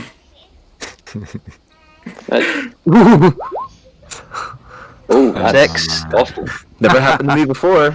Yeah, you probably think that it could happen though. He who dares wins, and in he goes. You might need to refresh your page. Oh, there you go, Joey. Okay. Yeah, you would think that magic levels. Magic is such a wide term, so not all magic is comprehensible to everyone. So the possibility is actually there. Yeah, you could be locked in someone's mind. You could, depending which the power of whatever the magic and where it comes from. I will also want to add onto this that within these 2 weeks that have gone past, you did let the Avodes and Great Readers know, and there has been one particular Vizier Arg who has been trying to help you with this situation and seeking out others from outside Candlekeep for your help. They have also tried advanced spells such as the extent up to greater restoration on Ziggy, but with no avail. Nothing has happened. If we go back to Marin, we can ask Fiona about the lake, then take him to the lake with us. Yeah. You, Well, hear, there is always the Temple of Saloon is there, is it not? you hear Right. There's also that in Marin, too. Yes, That's out of right. game. Are you guys gonna submerge Siggy on the corrupted? Yeah, the the corruption's plan not is Ziggy. When I to- said out of corruption, game. it was the lake. Out of game was to ask Harold asked Fiona about the lake's corruption, then deal with that. So using Fiona as a source of information, that's where Harold is going. I mean, That's a big brain play, by the way. Yeah, that's never Harold's play thinking. Fiona. While they're all talking, could I try to not detect thoughts, but just telepath to Ziggy? Okay. As you telepath to Ziggy, what do you say? Hey Ziggy, it's Ruin. I know we're not really on speaking terms last we talked, but I think it's time you woke up. As you see Come on, wake up already. Ruin, as you focus on this, you begin to see his face shake a little bit before blood just comes out of his nose. And at that point, you hear a knock. And the door kind of opens. And there you do see the Great Reader, Vizier Arg, step into the room. Still, he's a little bit wet from the rain. And then you also see another person next to him. This person is tall, a little taller than a standard humanoid. would be, standing maybe about 6.5, 7 foot tall. They're wearing what seems to be like a Sherlock Holmes ulster kind of coat underneath, and underneath that got kind of got a robe. He's got a hood on, like a cloak hood on, but you can see this person's skin is actually a shade of blue. The eyes as well are kind of like a darker shade of violet. They have a very kind of flat bridged nose, and hairless skin.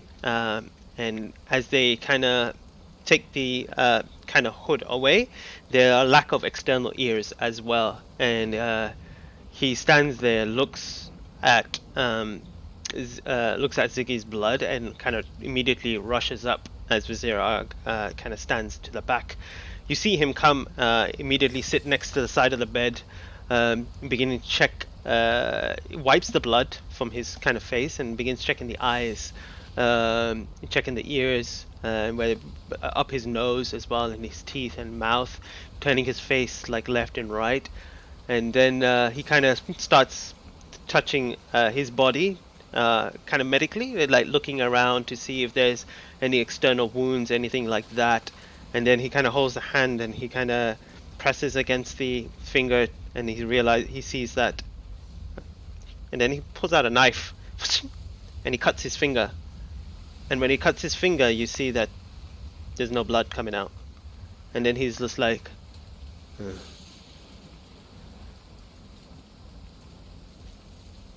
kind of looks and turns towards you in the inquisitively, wondering if you can giving some sort of insight into the situation. What did you see? The great reader asked him. Oh, the blood is rushed, and it's gone from his body, and it is being sourced into his brain or his head of some sort. I am unsure what this could be.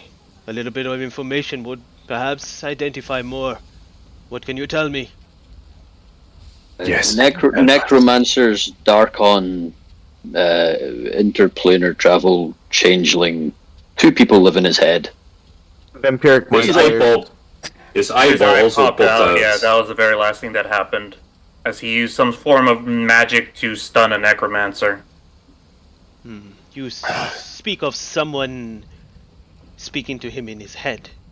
Do you know anything more of this? His name is Maz? His old instructor, from what he's told me. That means Wasn't nothing. that his name? Sorry. What did he say? Wasn't that his name? He asks. Yes and no. We called him Maz from time to time, but his real name is Ziggy. Oh, okay. Well, whatever he is, and the extent of magic that has been used to try to heal him, it seems like he is he's being consumed from the inside, and it seems he's close to death. Vecna. There was somebody called Vecna who did something similar to Madame Eva. When you say the name Vecna, you see the face of the great reader drops, and he looks at you. Don't say that name here. What's wrong with Vecna? Don't say the name here. All of you. Okay, You don't say names of gods, evil gods here. What would you like me to call him We've said then? it many times. Call him whatever you want. I've said Tiamat. We said Vecna, we said You Tiamat, shouldn't we've say said... any evil names. All of just you. To not Linda get off lets him topic, the evil undead god of necromancy, The Undying King, you can call him. the Undying Okay. King. That He seems to be on the rise in Darkon, which is where we were. Darkon, the domains of threat. yes. I've searched his body.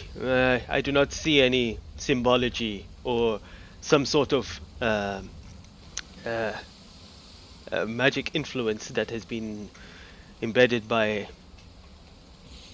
any religious scriptures or anything like that. No deities or anything like that. No, normally they leave some sort of sign behind, maybe a holy symbol of some sort. Yes. I Just moving on that 1 second.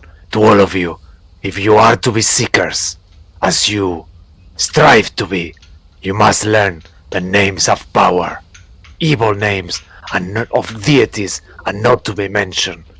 And if you do, make sure you do them outside of here.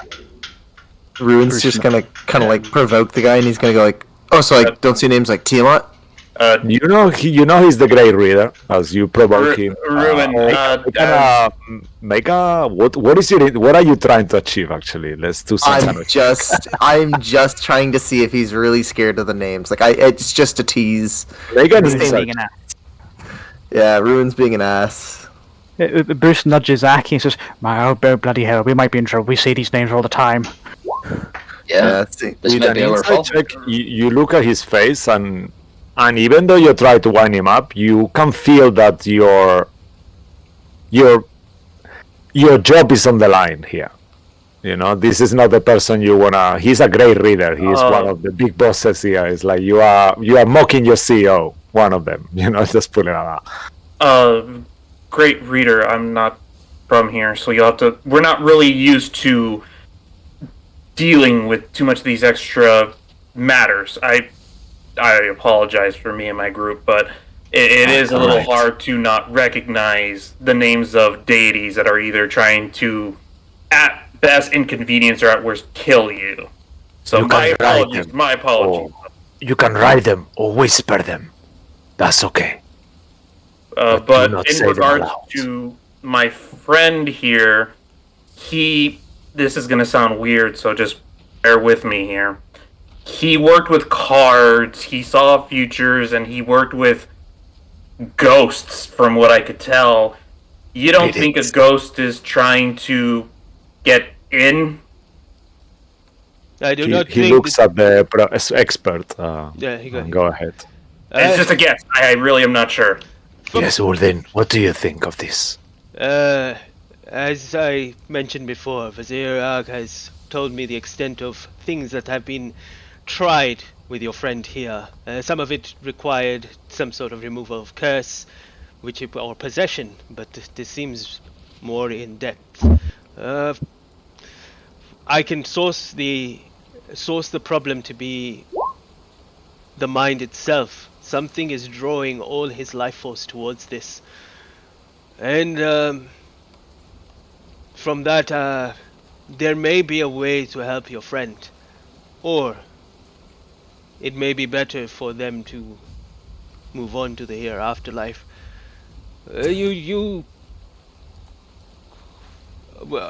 I can propose the idea if you are all willing to help with the effort.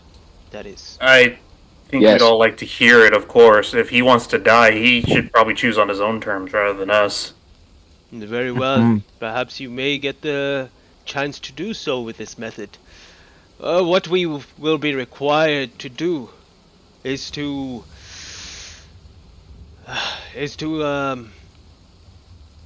enter into his mind connectively. I will let Vizirag know the specifications that is required for this to happen, but if there is something that is corrupting his mind, there may be a way to destroy it from within. The corruption or his mind? I am unsure if there's any mind of your friend left in there. It may be that we will be diving into something or someone else. All that matters is that we should try. And if you are willing, but it is dangerous. You may not It's like always what you dangerous. see, what it is in your friend's mind after it has been through such an ordeal. Just to make something clear, Mo, I'm sorry. Vizier Ark is who I'm meant to be Yeah, you are. impersonating. So yeah, yeah. okay. You are. Because you said I'll ask him, but he's there. Yeah. No, Ulden is speaking like yeah. Okay. Sorry, yeah. Just want to make sure. I was thinking, did I get something wrong? No. Sorry. It's Okay. perfectly fine. Cool. Sorry. We do So- dangerous things to help each other. This Yeah. would appear to be a pattern Wouldn't be the first time. this week. I Sorry, still owe yes. him one, so might as well pay him back now. Very well. Ugh. Vizier, please. Yes. I need a large chamber with multiple pods. How many of you will be attempting to delve into his mind? Ooh, Is there a limit? Is there a limit? Yeah, that's actually a good question. It is difficult for me to keep the concentration more than 5. 5 would be the limit. Oh, well, in that case then, Bruce will take Reapy Cheap from his pocket and place him down, and he'll quietly pass the tier of saloon to Reapy Cheap and say, "You keep this safe." You're gonna trust the rat. That rat's actually a pretty tough rat, surprisingly. Reapy Cheap's been guarding it the whole time. Surprisingly durable. Fair enough. Yeah, Bruce, what do you feed him? He's not like a normal rat. I think he feeds on raw hatred and spite, but it does wonders for his constitution. You see, while you guys are talking, he's just giving death stares towards Ruin. Yeah, you do rat. I still can't remember what stat line you said that the rat has, because I know you said giant rat once, regular rat once, then you mentioned this other kind of rat, which I can't remember. I think it flip-flops on what kind of mood he's in. I don't care about his stat line. I want to know what class he is. Barbarian? He's an eldritch abomination. He's whatever he wants to be. Great old one. That's who he is. So I guess we're all just to going. be clear, we should all 5 of us go in, and then as far as watching him, could we hire someone for lacking of better terms, like a babysitter? There's a better word for it. Someone who's like organize someone to watch all of you if you want. And he That just kind of like great. goes to the door 1 second and he shouts, "Irony, prepare the special chamber." Okay. You hear like a voice. Thank you for being so willing to help us out. Uldin. Really appreciate it. I am Uldin. Golden. How soon will we be ready to do this, Ulrich? As long as the chamber and the water pods are ready. Can we even Okay. take anything physical with us? I mean, would it even matter if we stocked up on potions or anything? Take a few hours to get the room ready. It will be as whatever your friend remembers that you would probably possess. Potentially, it will be difficult to manifest anything that might have that he would not remember. But we will try, as long as you have good focus and the connection is strong, and keep it there. You should be able to keep everything that you possessed in this in this mind. But again, I warn you, we may not be delving into his mind, and maybe into something else. Whatever is corrupting him is will be the thing to be watching out for. Right, jolly good. Well, Right. actually, Out I of gotta game, get changed. out of game, whatever you have now as characters will be what is going to be Yep. sent through. Okay. And out of just to say, I'm gonna get changed first, then I'll be ready to go, and he'll pull out the serpent scale mail. Okay. I wish to speak to my friend. He gestures to Reapy Cheap, and Bruce. Hmm. The bag of holding. Are you guys still hanging on to that, or do I get that back? yes, it's yours. Take it. And Okay. he gives it the And- bag of holding. Aki expresses interest in eating as much as possible, not expecting their food to be where he's going. Aki, do you want to say goodbye to Mary? Is she still kicking about? Just in case. I would imagine she's here somewhere, but does she? Do we need to say goodbye to her? Oh, tell her where you're going, at least. She's in good hands. All right. Bruce will meditate for 10 minutes to speak to animals, and he'll say to Reapy Cheap, "Now listen, if the worst should happen to me, you need to take this and you find her. You find the Dahlia. Use the scroll of scrying that I keep on me. find out where she is. And you... I don't really know what you do with it. Break it on her, give it to her, something, anything. What do That'll be... What do I get in return? You get an epic quest to prove your strength. You know what? I'll think about it. I believe you will make the right decision. And he takes it, and he takes his little paw and shakes it. He reluctantly grabs it. I'm gonna whisper over to Aki. We're the normal ones, right? Oh, no. He's still more normal than us? What makes you think I'm normal? I have one wing and a tail that I did not have a month ago. I'm going to go and tattoo myself about my own untimely demise last month. I'll be back. Remind me what is Ruan smell again? That we spoke about. He always smells like fresh something. What was He always smells like brownies. it? Yeah, so it's like I'm the normal one, and you smell the brownies though. And Every time we're whispering, Aki's going, I'm hungry. Yeah, while he's in his fairy form, he smells like fresh brownies. I'd forgotten about that. Every time Aki's near him, he starts to drool and goes, this looks ruined. Yeah, I rolled out the stat block. How come we've always just walked past the boulangerie when we're talking? Alright. A few hours pass, and you are taken down to a circular chamber. You can see the roof above is made of glass, so you can see the rain hitting the glass and the thunder kind of lighting inside. There are multiple magical light lanterns that are kind of lit around to give it a much more ambient room. And you see one central chamber filled with water, and an additional 5 chambers, which looks very kind of familiar to Errol and Yagu, being in a chamber once a while ago, many months ago. But they're not the exact same, but they're filled with water, and it kind of reminds you of this, because around it you see this kind of connection into the central pod with these kind of magic cords, like a catalyst cord that is kind of connecting. You can see the kind of magical essence kind of flowing into the other 5 around. It is best that you take off your clothing as you enter into this, and just clear your mind.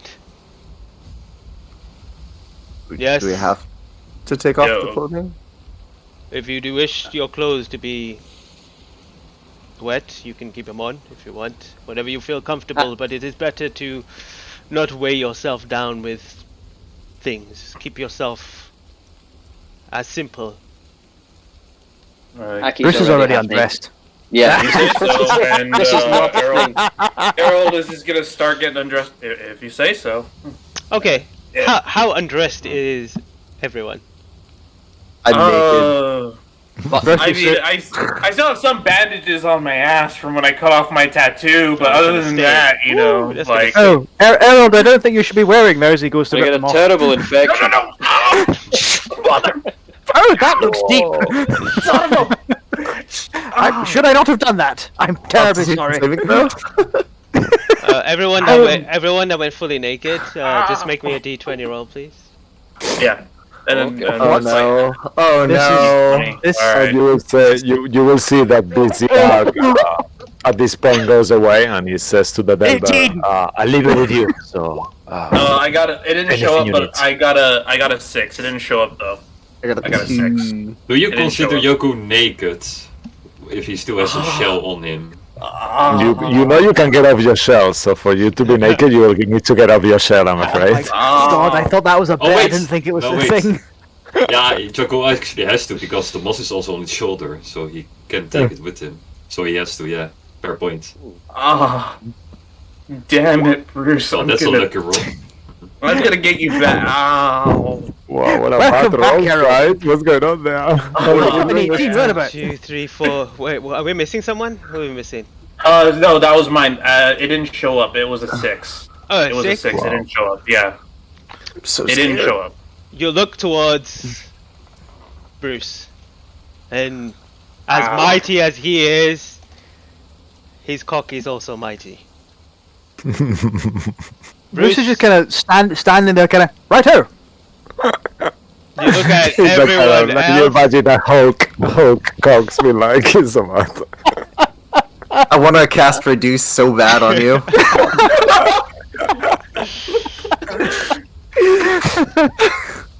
You look around and you look towards Aki and you look down and you swear you remember him having a bigger one, but maybe this change has tucked it away or something. Or you're I'm gonna use my inspiration to roll mine again. Nah, No, I mean, six- it's done. It's done. I thought the reptiles have cloacas. They don't have visible penises. That is true. Yeah. Have you ever seen a turtle penis? It's Don't do that. yeah. Those things are weird as hell. Oh, look, Luke's back. Hey, he's Really laughing. quick, no. Can I use enlarge? Actually, look, Mas, roll yourself too. Actually, you're because naked. you're naked. I'm saying that too. Actually, now that we No, are here. I'm in close. Also, can I just say, You won't hey, do I've it been soon. I've been listening. What the fuck, guys? He's a change link. He can change the link anytime. Actually, yeah, he can change. He just leaves everything. I just like change that. Yep. Okay. I mean, that's not terrible. That's not like that's not great, but it's not terrible. So Yeah, you're. But Except the the rest sick. of you are just really impressed with Bruce. You know, and, Bruce but is the thing oblivious. is, it's expected. You know, you just think it fits. You knew already, yeah. Yeah. Bruce is completely oblivious to this. He is just like, righto, let's jump in. And I'll get you back for that. I don't know when. I will. As you all kind of start dipping yourself into this water, you're told to. 1 leg, 2 legs, 3 legs. There we go. Yeah, and it's It's cold. a little colder. It is It's very Oh cold. no. It's Two and not a half warm legs. at all, and you kind of sink in, just leaving your face kind of just at the top. And once your ears kind of go underwater, the only thing that you hear the sound of is just the kind of the muffled sounds around. And as you focus and clear your mind, you begin to feel this energy flow around you. Your mind begins to become dark in thought as the sound of rain above you begins to disappear, and you are left in total darkness. And as that happens, we will go on a quick break and come back and see where it leads to. Ah, Oh, did I? Oh, it's gotten intense. damn it. Nice, guys. But are we on break yet? Yeah, No, thanks but we for will watching. be. See you back Yeah, later. yeah, we'll be back. We're Don't going go to break anywhere. now. See you guys in a bit. Thank you.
All right, welcome back. Thank you for waiting. We'll jump back straight in to the session Water. of the mind delve that you are. As you close your eyes, you all feel this kind of connection, like your head just jolts a little bit as the sound of the water and the rain kind of subsides and disappears, and you're just quiet until you all begin to open your eyes.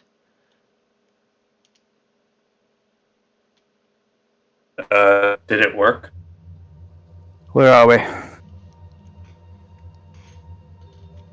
Hello? Hello? Hello? Yagu, this feels a little familiar. Mo, Cisco? It's a bit Go different. ahead. Yes, please. We give you the go ahead. If that's Should I okay. take over? Take over. Should Yeah, I please. take over? Please do. Ruin. Lucky. I'm DM now.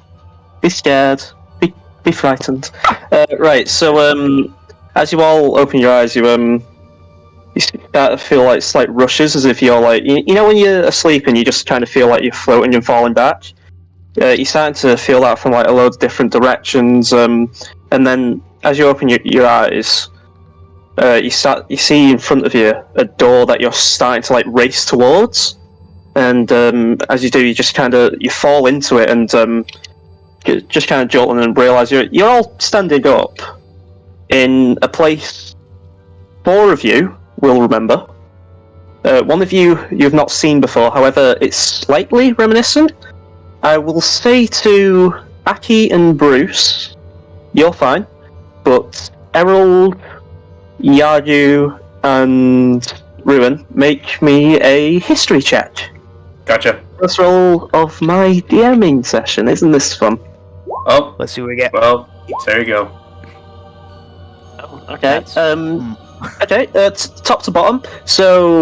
Top in the order. Yadu, you'll recognise this is definitely the Kind Focus, the shop where you spent the night with Ziggy when you didn't spend the night with Ziggy. I'm not making that canon, but you spent the night in his shop.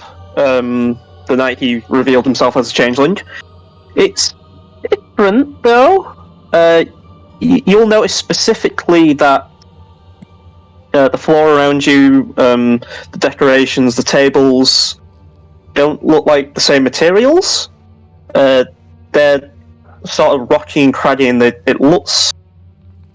You rolled well enough because you rolled better than everyone else. You'll notice it's the cave you first entered during the fight between the weird crab things, which names I don't remember the name of. It's where you popped in through the portal with Errol's. Minlocks. Yes, those. You notice it's sort of like it looks like the Kind Focus, but with basically if it was a cave sort of interior.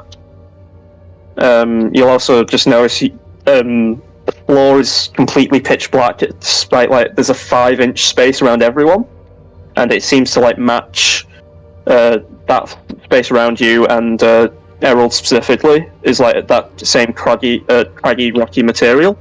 For Bruce and Aki, it is the wooden material, the Kind Focus. It looks like the actual place. And Ruin, you rolled a bit better than Errol, so Errol, you didn't really get that information. You just saw a rocky sort of cave area that looks homely, maybe. So Ruin, you rolled okay. It looks familiar to you. Some of the furniture looks familiar, but you can't really discern anything. If anyone wants to find out what Ruin doesn't know, they can't. I'm willing for one of you to roll history again, because you can all see somewhat what your perception like. You can all see the craggy, the different flooring you're all standing on. However, it's basically what you are seeing is what you're seeing.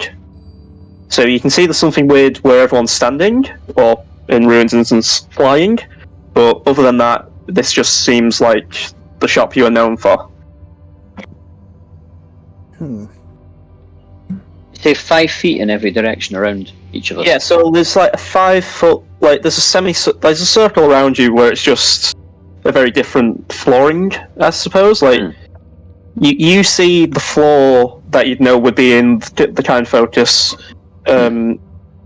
If anyone wants to roll history, there's a very straight roll. Ruin will have a different type of wooden flooring around him, and Yadu and Errol will have a sort of rocky, craggy, sort of cave-like floor around them.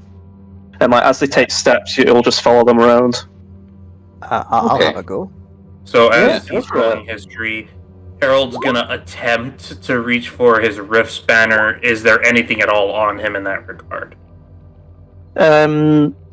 Everything you had as you entered the chamber is with you.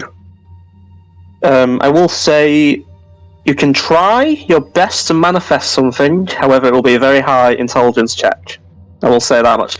Yadu and Aki, I will say, you know exactly, and I think Aki instinctually you'll try to put your hand on Bruce to try and calm him down, because it looks like wherever Ruin is floating, the floor around him is a similar wood type to a bar you all were forced to sleep in one time.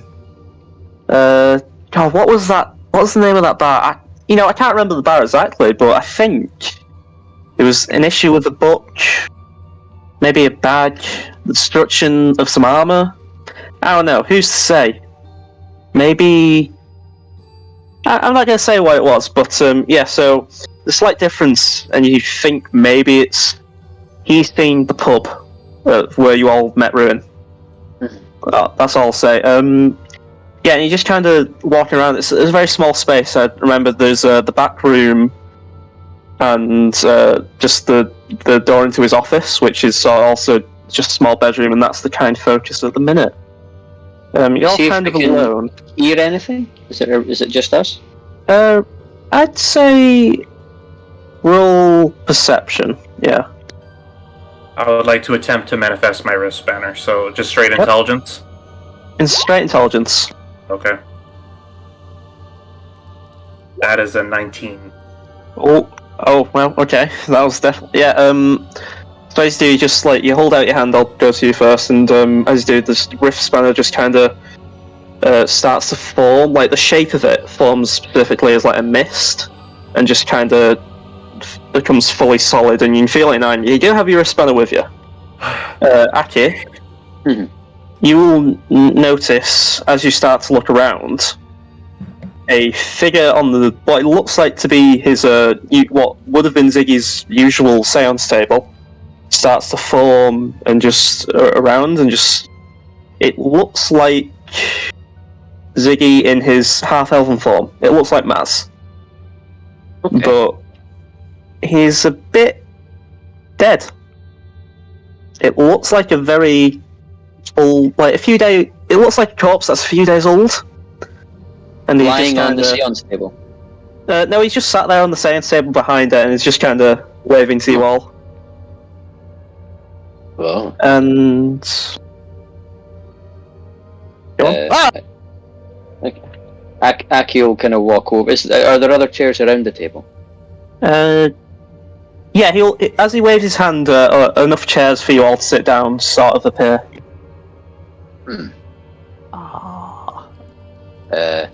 Ziggy or Maz? That is what he calls me, isn't it? Yes, Maz. It's not my name, but that is what he calls me.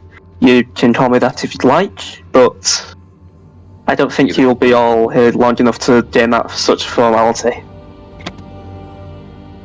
What would you prefer? Oh, well, I've gone by many names in the past. I think my real name was once Zagreus. I am the creature who will hopefully be leaving here soon. All things going according to plan.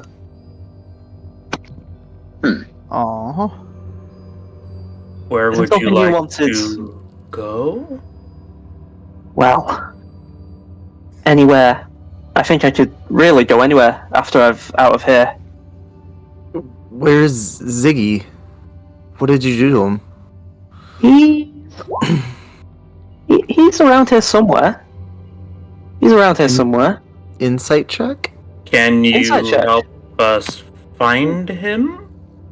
Oh, well, I can do something like that if that's what you'd really want. But to be honest, I don't trust you all that much to be all that effective. I've seen all your work. Errol will hold up a Very- rift banner. I made this. I can do things with it, if that is any indication. I While don't you're think. heading- Sorry. I should probably stop talking. Yeah, that's fine. I don't think that'll do anything here. You're in my domain. And he'll just look at the wrist banner. Does it anything come up saying what the domain is or anything? Just any info? If not, if it's just blank, it's I fine. don't know enough about the Rift Spanner. Make an Arcana check, Herald, at Gotcha. disadvantage. Disadvantage, gotcha. Yeah, because you feel that this place where you are is not really. You I'll also say to the insights. You both think he's telling the truth. He knows Wizard is currently. He thinks maybe. Is there anything else you're trying to discern? I just want to know where Ziggy is. Well, you definitely think he's not lying to you at all, or you don't think so. He knows where he is, and he thinks, and you think he can lead you to him. Did I summon my scythe? Yes, you summon your scythe. It's a dragon. It's got a dragon hilt to it. I will say currently. You don't trust that we're capable. What exactly do you think we're not capable of doing? Of protecting him? Oh, I think. Oh, you're quite good at that. You're all incompetent at killing him. Why would we want to kill him? That's not our intention. I've been watching you all for a good while. I thought you'd be all of you. I thought you'd be my tick out of here. But after 3 years of just waiting for something to happen, you then all failed so fucking awfully to get him knocked out. So many times he's been unconscious, and I've waited to leave this prison. And now you're all here expecting him to be saved. You were here against your will. I always thought that it was cohabitation. You thought what? What did you think? I thought it was something you both decided was better than the alternative. No. I thought you Or were at worst, you both wanted to try to fix? As I said, my name is not Mass. I am not his friend. This is all defense mechanism. I have never cared for this creature I've lived inside. Were you ever even an elf? What is this place? Then, if you never cared, you don't mind if we take him with us. Then. And you can be on your way. The only way I get out of here is the same way I got in here, through death.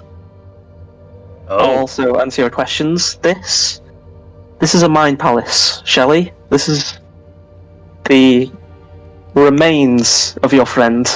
This is his happy place. The place I've called home. I've called my prison. Did you do this to him? Every bad thing that has happened to him over the last 3 years, every time he's accidentally tripped up, every time he's looked in the mirror, every time he's gone weirdly blind for no reason, fallen down the stairs, every time something has gone wrong, it has been me.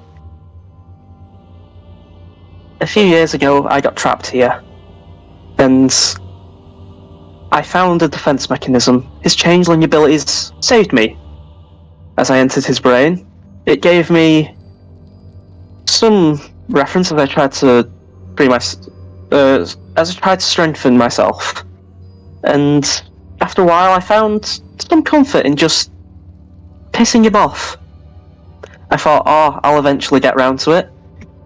And I've been just toying with him for the last 3 years. It's brought me so much joy in this shell. But then you all joined him. And I thought, this could be my ticket out. You all tried so desperately to get him killed. but yet you all failed so much. And I think with that, I'm going to roll 2d6. Okay. While he does Shit. that, Bruce will ask you one other thing. Just do Yep. your thing first, Luke. Oh, no, ask away. Zagreus, you seem to have the same situation that I have had with my brother Bruce, existing within my own head. Less a mind palace we share, more a communal space. This doesn't have to be a prison if you were to cooperate. Well, I've kind of already started evaporating his head. Oh, It'd be a bit I of a see. shame. It'd be a bit of a shame to stop now. Right. And We're not going to be able to negotiate with this thing, and as you say that, Ruin and Bruce, you feel a sort of splash of water hit your face, both of you. If you taste it a tiny bit, it tastes like seawater. What was that? And what was that? Well, since you're here, I might as well have a little fun with you all. And this is a game I like to call Catch the Changeling. If you catch him, maybe you can save him before I end you all. And as you see that, the room starts to shift. The floor becomes more apparent, and you start hearing the crashing of waves. And the dead form of Maz, now known as Zagreus, sort of starts to disappear before forming. You see his physiology just starts to change, and he becomes a part of the floor and just moves out slightly. And as he does, the floor behind him starts to expand, and there's more space around you, and it starts to form a weird shape. You all notice it's a similar shape. You all know it's a boat you've all been on before. As the room around you, all the space changes to that of the boat you're all in. The boat where you all fought the Hydra, and as he does, you see his form, he starts to form sort of scales, as well as multiple heads, as he turns into that Hydra you once all faced so long ago. You've all got a chance here. I'd start running, and with that, you will see on the map, once I pull up the token. Yep. It's on my list. That did not work. Sorry, sorry, 1 second. That is not working. Do you want me to double click into it? Yeah, it's fine. I think Mo's already done it. You see, right at the end of the ship, you're on the far end of it, and you see right there is what looks to be Ziggy in his pirate outfit. However, he is somewhat quivering in fear, just shaking profusely as Hydra starts looming over and is getting ready to blast a fiery damnation onto him. And I see that all the other heads start to wrap around the ship and onto the corners, and you all think maybe it's about time to run. And I'm gonna, seeing Ziggy, Errol's gonna misty step to get right next to Ziggy, and then he'll say, "Hey, we should probably get going," and then just immediately pick him up and just try to drag his ass out of the way. As you try and grab him, Yep. he just sort of just disappears. Is anyone else trying to get to him? Because he just sort of vanishes into a flicker. And roll me a perception check, Errol. Okay. Bruce would have rushed towards him because he's got pretty good movement speed. He would have run towards him and try and grab him and sort of, let's go! If you're running, zip ahead of him. It was just a misty step for me, that's the only reason. Yeah, that's fine. I will say I'm implementing the Johnny Chiodini method of dice rolling, where basically I'm going to ask you sometimes to roll a dice, roll a d20, and basically just don't fuck it up. Luckily, okay. Harold, you did not fuck it up. If anyone is running towards him, Bruce specifically, roll me a dexterity saving throw. As you see, one of the Hydras just starts to one of its heads just try and swipe at you and just try and slam down into the table. The ship, actually. Would you consider this some kind of trap? Could I get my danger sense to go off? Yeah, I'd say this is a trap. Fair enough. Here we go. Dex save. Hiya. 14. Ooh, okay.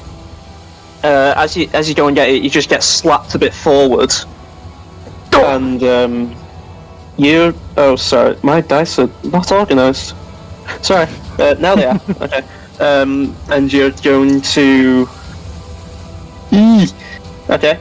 That's 7 points of bludgeoning damage you take as you just swatted forward and tiny bit further and just halted for a slight second as you try to get near the Herald. Your perception check. You notice right next to that apparition of Ziggy that's appeared, there is a slight pulsating orange circle emotion, and your rift spanner is going. It's a different feeling. It's activating in the best way possible, as if maybe that's how that works. He doesn't know. Ziggy doesn't know, but it's doing something to what you'd think would be it's activating. Ziggy's never seen it, so it's all going off his memory. In here, I got a good feeling about this ball. And Errol will try to fall into it, I guess. Yeah, as you do, can we take Errol off the map? Mo or Cisco, thank you. Yeah. Okay. I got him. Yeah, as you do, you just kind of fall into it, and we'll get back to you in a moment. Everyone else, you are all, I assume, trying to get to the same place? Yeah. If anyone is moving through or trying to use magic, Mrs. Sepp, I'll allow it. But if the other three, if they're trying to move, you can still continue. You'll just risk a dex save. And we'll say that.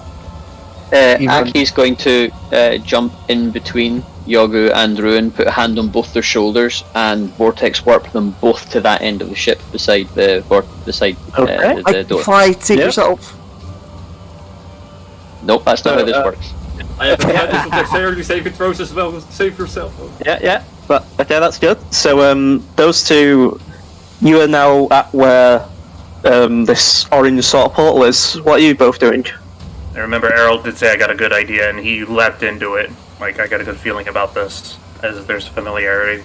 I'm gonna wait for Aki, and as I'm waiting for Aki, I'm going to keep shooting Eldritch Blasts at the creature. Hopefully there's for Aki. Will you display vortex thingy 1 second, please? Just yes, sir. Oh, the vortex warp. Thank you. I kind of remember, but I'm not 100% sure. As well to help Mass. You used twin spell, right? Is that what you said? I did. Yeah. So I can send them. I can send them 90 feet. Yeah, Okay. that's definitely good enough, I believe. So they see this apparition of Ziggy, and it's just kind of somewhat fizzling in and out of reality, and you just kind of see the portal behind him.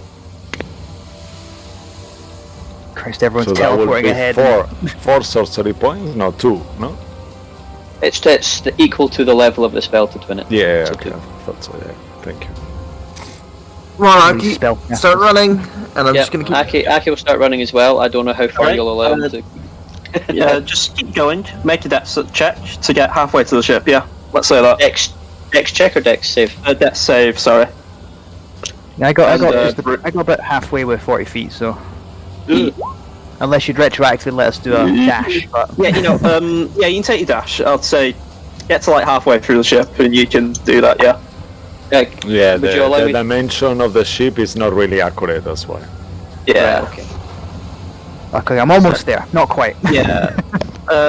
Let's say you can get there in one go, but you will have to make another dex save, Bruce. And Aki, are you gonna try and do something? From here, I've already. I mean, are we running initiative in a way that I can only cast a spell a turn, or what? How does this work? We're playing loosey goosey. Lucy, love that. okay. Yeah. Lusugisi would hopefully then allow me to. Yeah, I'll just bolt as well. I'll just keep going. Yeah, as you do that first save, though, I will say you take 10 points of bludgeoning. Yep. Actually, no, sorry, it's not bludgeoning. Sorry. Oh my god. Oh no. It's psychic damage. Oh, my Bruce, one weakness. I'm so sorry. Yes, it is your one weakness. And actually, a good thing though, you made the save, so you actually only take. Oh wait. Oh shit. Oh fuck. Oh, wait a that's minute, I'm not raging through. That's the 9 I've rolled. So that's 19. What's half of 19? Oh shit! 9 or 10. And a 9, so 8. Yeah, 9. No, 9. Yeah, so you take 9 points of psychic damage, Brucey boy. But you do get there. You start to feel like the shunt into your brain. You feel like, yes, you've been hit by a Hydra skull, but it's only hurting your head. You still feel a shunt of the force. And and you are ready there next to the portal. And Aki, you're still there. It was 10. It's still 10 for me though, right? Yeah, still 10 for you. Right. In that case, I'll now double dash toward the end because there's no way for me to magically Yeah, that's send fine. myself anywhere. Yeah, that's fine. Make another death save. Yes, sir.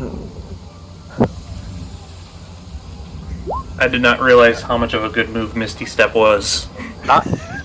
Okay, you have. Okay, Humble you've. Yeah, you've done good there. Half of. Okay, take 4 points of psychic damage. I rolled 9. Got you. You save that, and you get to the portal, and it's right there, and it's just ready for you. You saw Errol jump in, and he seemed pretty sure of himself. Do you all trust him at this moment, though? Yep. Yes. All right, then. Portals. If it was ruined, that would have been a different answer. Wow. Look, Take 2 points you of know psychic what- damage. All I ever did was breathe one breath attack on you. It's not Only ruined. Lucky's taking the psychic damage. Yeah, like he's taking the second damage. Yeah, so some player you all, damage right there. you all jump in?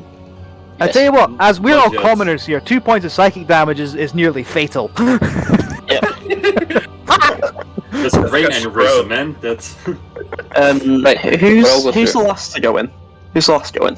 I will think go I'm last because I want to do something. Yeah. at the end. Okay. As you do, you just sort of see the Hydra start to calm down. The water seems to calm, and you just see a snicker on the topmost Hydra's face. What you doing, Shelley? It snarls at you. Togu will stare.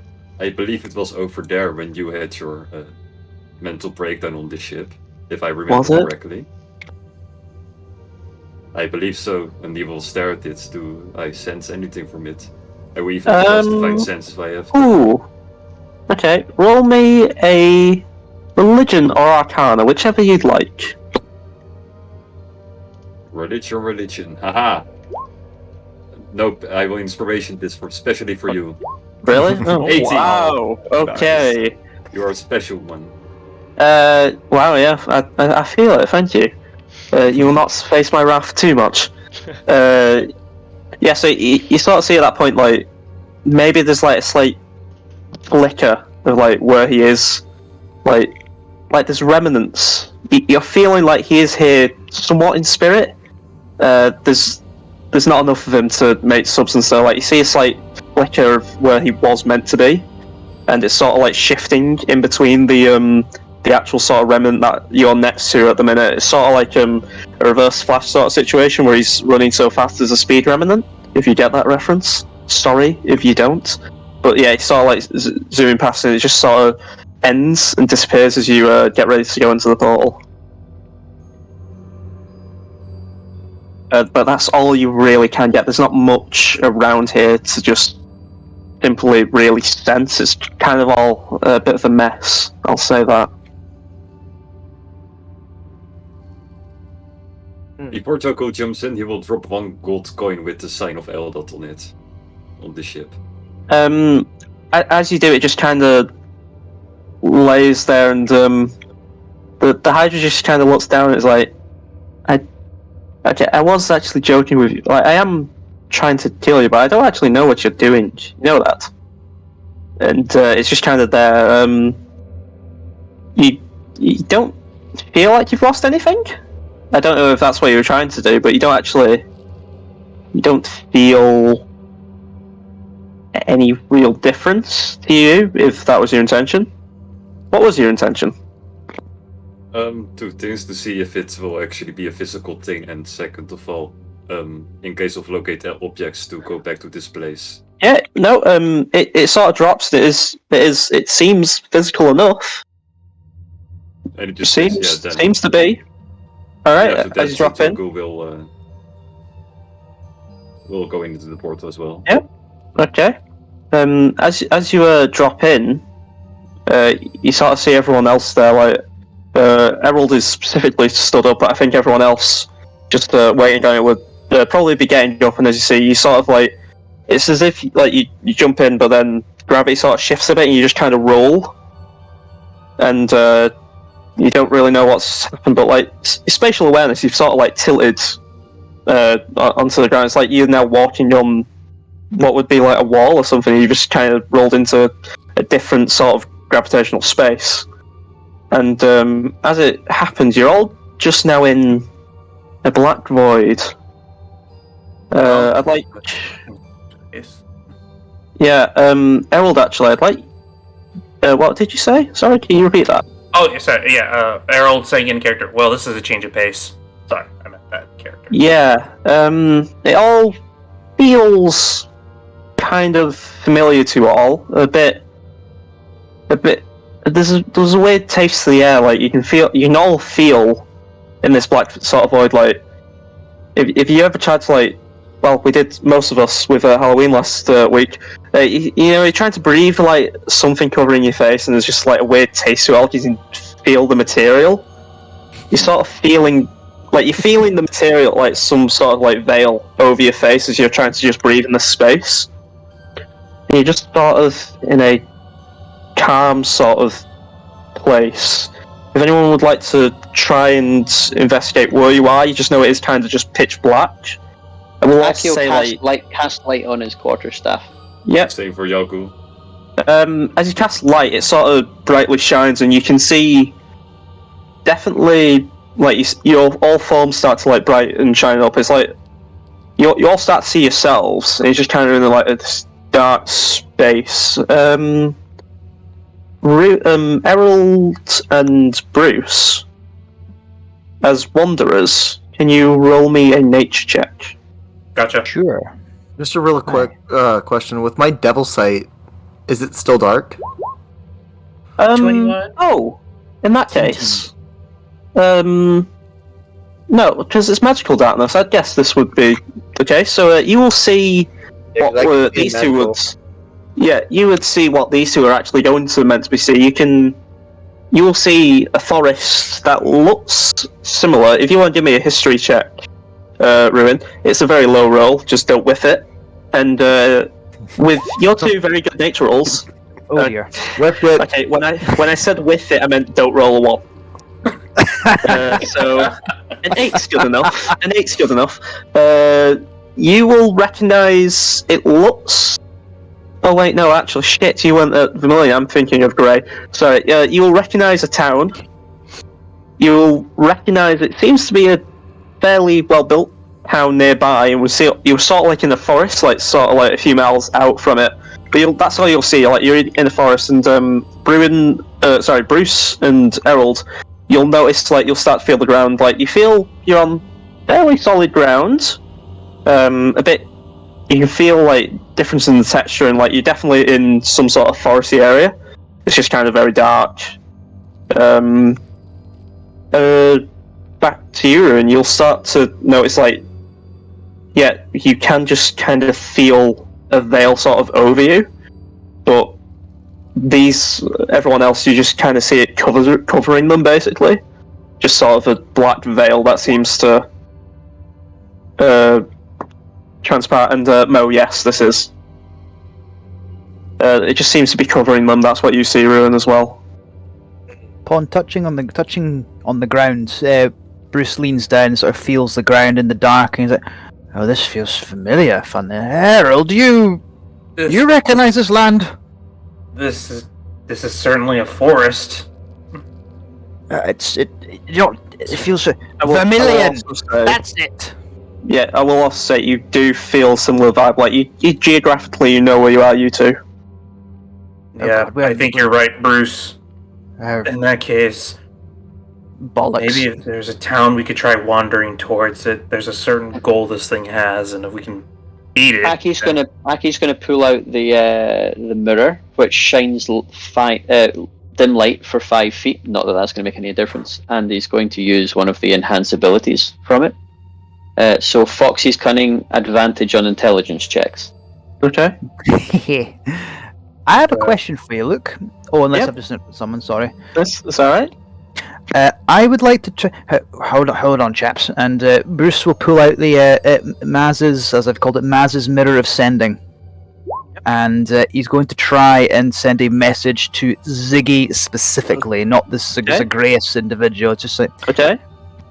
Ziggy, if you're well, respond, please.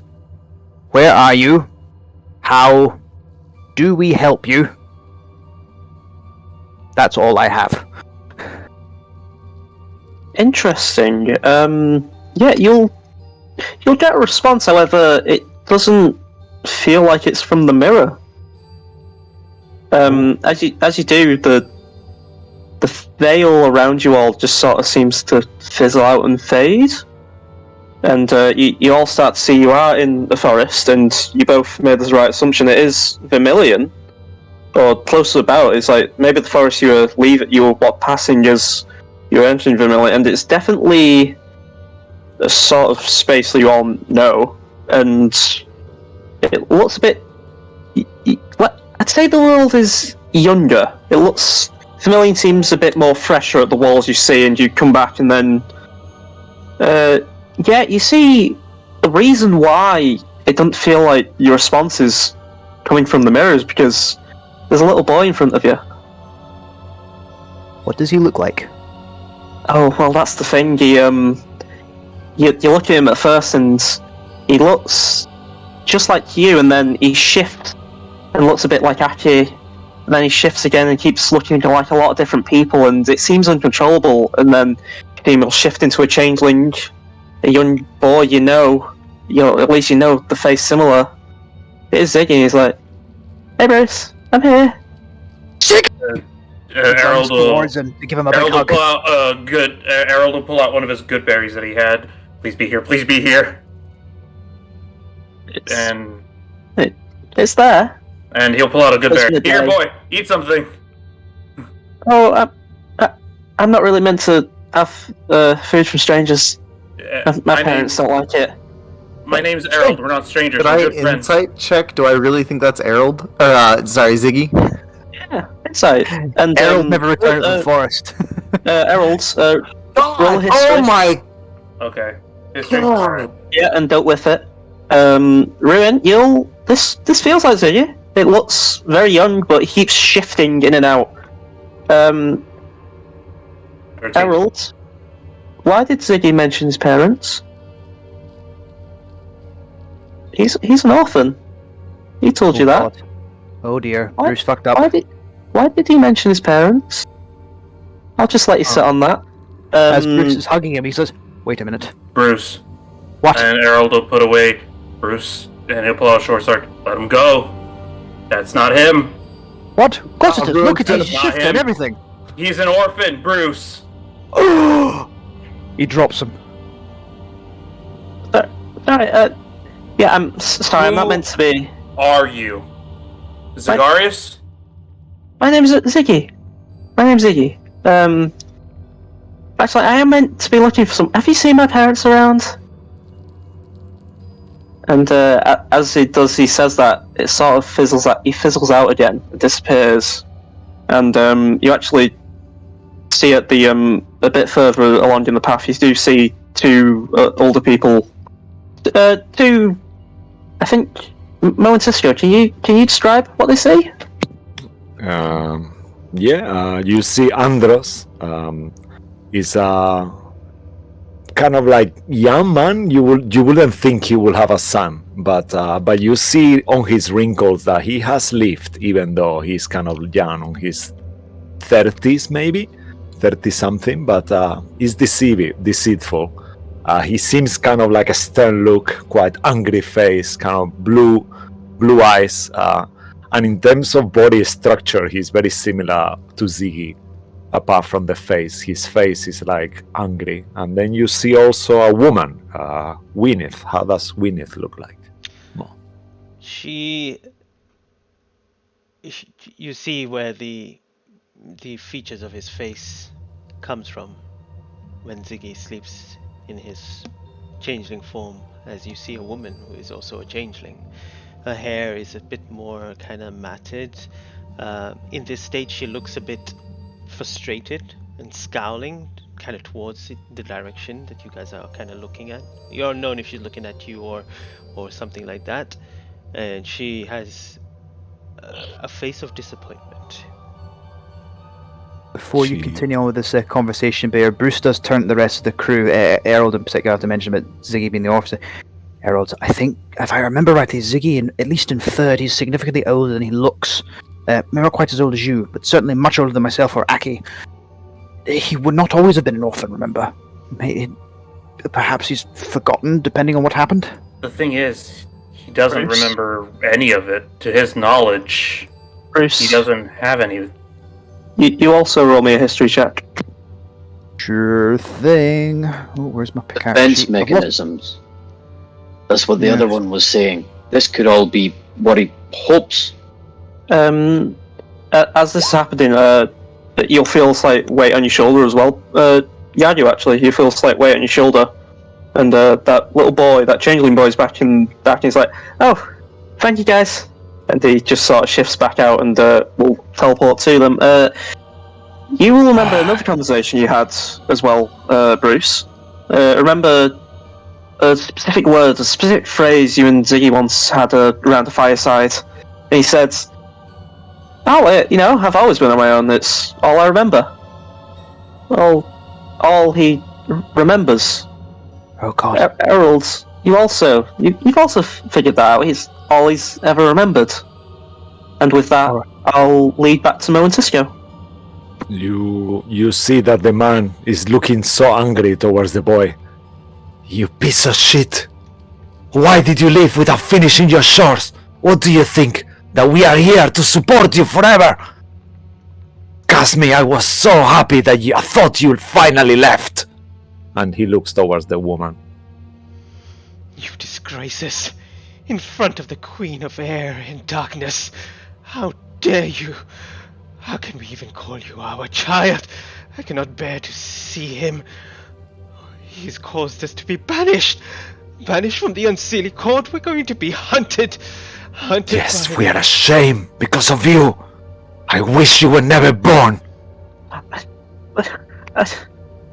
He's struggling to speak, constantly shifting in and out of different races and features and Why can't places. you control yourself?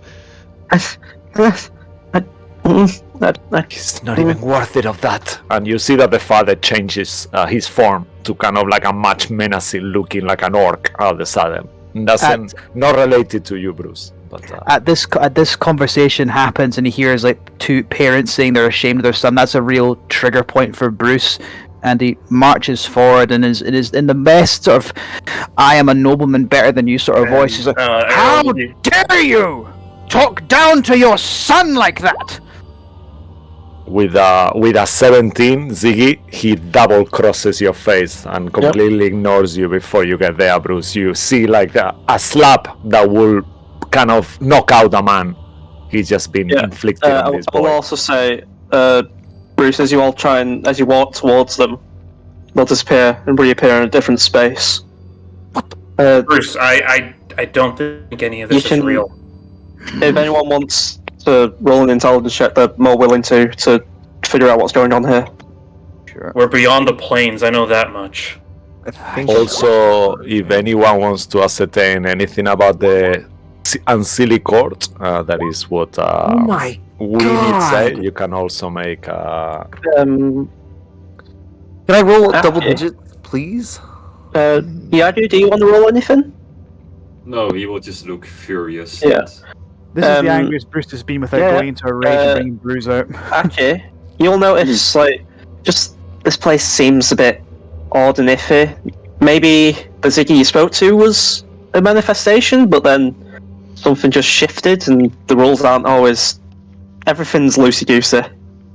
Maybe that's what you're gathering. That's a nice phrase I've decided today. I wasn't planning on saying that as much. Episode but I'm title. going to now. Title drop. Title drop. Yep, held up, loosey-goosey.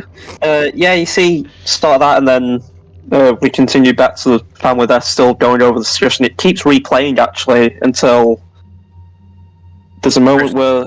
I want to beat their asses as much as you do, but let's see what we can get to try to find them. I'm sorry. Yeah, I'm you sorry. see... Bit of a trigger point for me, that sort of thing. I don't blame You see the unconscious form of this child Ziggy now. He seems to finally decide on one form, finally decide on a changeling form, and is just kind of there unconscious. And I see the parents. I assume a portal starts to open behind them, and as that happens, then you see the. I think, did we decide whether the mother or the father? I can just roll it now, actually. Yeah, roll it. The what? Sorry again. Just call low or high, either one of you. Francisco. So high. Hi. Okay. Yeah, so Cisco, you'll see the parent, like, as this portal opens, the mother opens the portal, and the father will just hold out a spell, and just throw his hand out and cast it on Ziggy. And then just sort of the faces of the parents start to just disappear and shimmer away. And it's not like a changeling would change. In fact, you all notice just their faces just lose all feature, all sense of self, and it is just a blank face as they disappear into this portal, never to be seen again. Light on. Aki's actually wide-eyed going, that's it. That's what happened to my mother. What? What? That was a forget-me spell. Surely. Roll an Arcana to confirm that. Okay. With advantage. Because you're... Yeah, also, like I mentioned, if anyone wants to focus on the ancillary court, you can make a Arcana or Nature check or History, whichever one of the three. I'll make a nature about the court. Same here. Yeah, Ziggy, Oh. Aki, you're right. That's a memory spell. And, Bruce. Errol, Bruce, Bruce got it. All he remembers. That's why. But who would do that to their own son? Why? You know, a son's These are what you have memories. left here. You know, you don't just abandon that. Harold, honestly, it very nearly happened with my own father until he saw sense.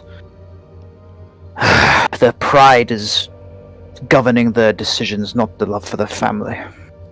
So what does this memory help us with? It helps Why do us we- with because people who are hurt tend to stick around what hurt them in the first place. So it's a sign we're getting closer. Either that or they run as far away as possible, but Well, where I are do they remember- going to go? What else do they know? I Is don't he know why. underneath all this? Do we need to... That's Keep something. going. As you say that, the young child, like, you see the sky sort of start to shift and change. It seems to, like, the sun starts to rise slightly. You're in the darkness at, like, sort of the evening sort of time, and then the sun starts to rise, and you see the boy just kind of wakes up and is like, where? Starts shifting again, in and out, not really in control. It's like, where am I? Huh? And then just sort of walks past you all. Just sort of walks past and then just kind of through some of you and just starts walking to the town. And as that happens,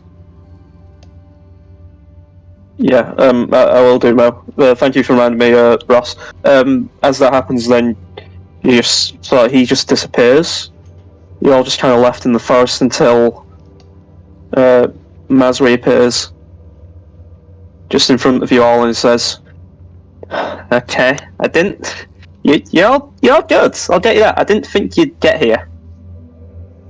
This is a bit of his trauma I found while having my little look-see, having my something I found. He has a lot hidden in here he doesn't even know about.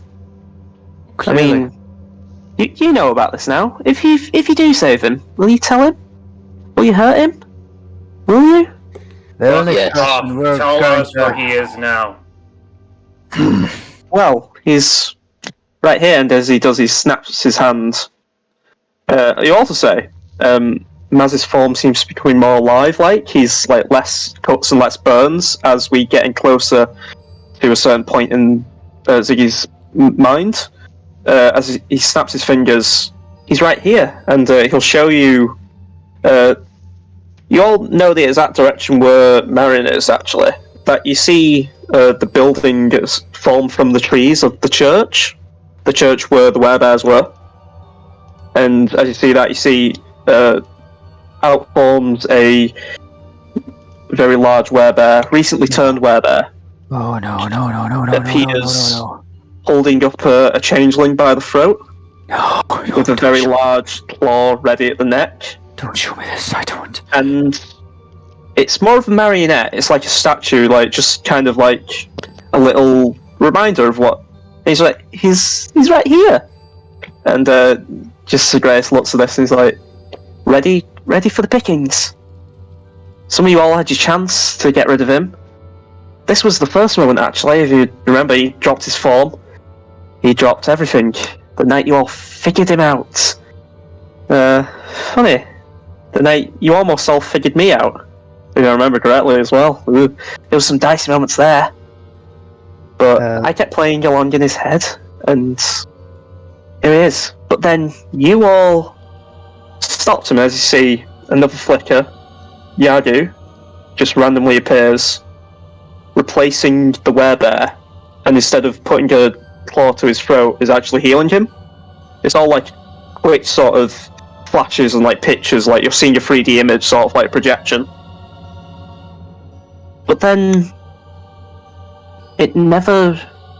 And then we'll, like, as we say, we'll cut to like the actual church, and it's just kind of there. Everything you're seeing it all flashing, all the horror and the torment and the trauma. God, what did you put us through, DMs? Look, Yep. I have a question for you. Yep.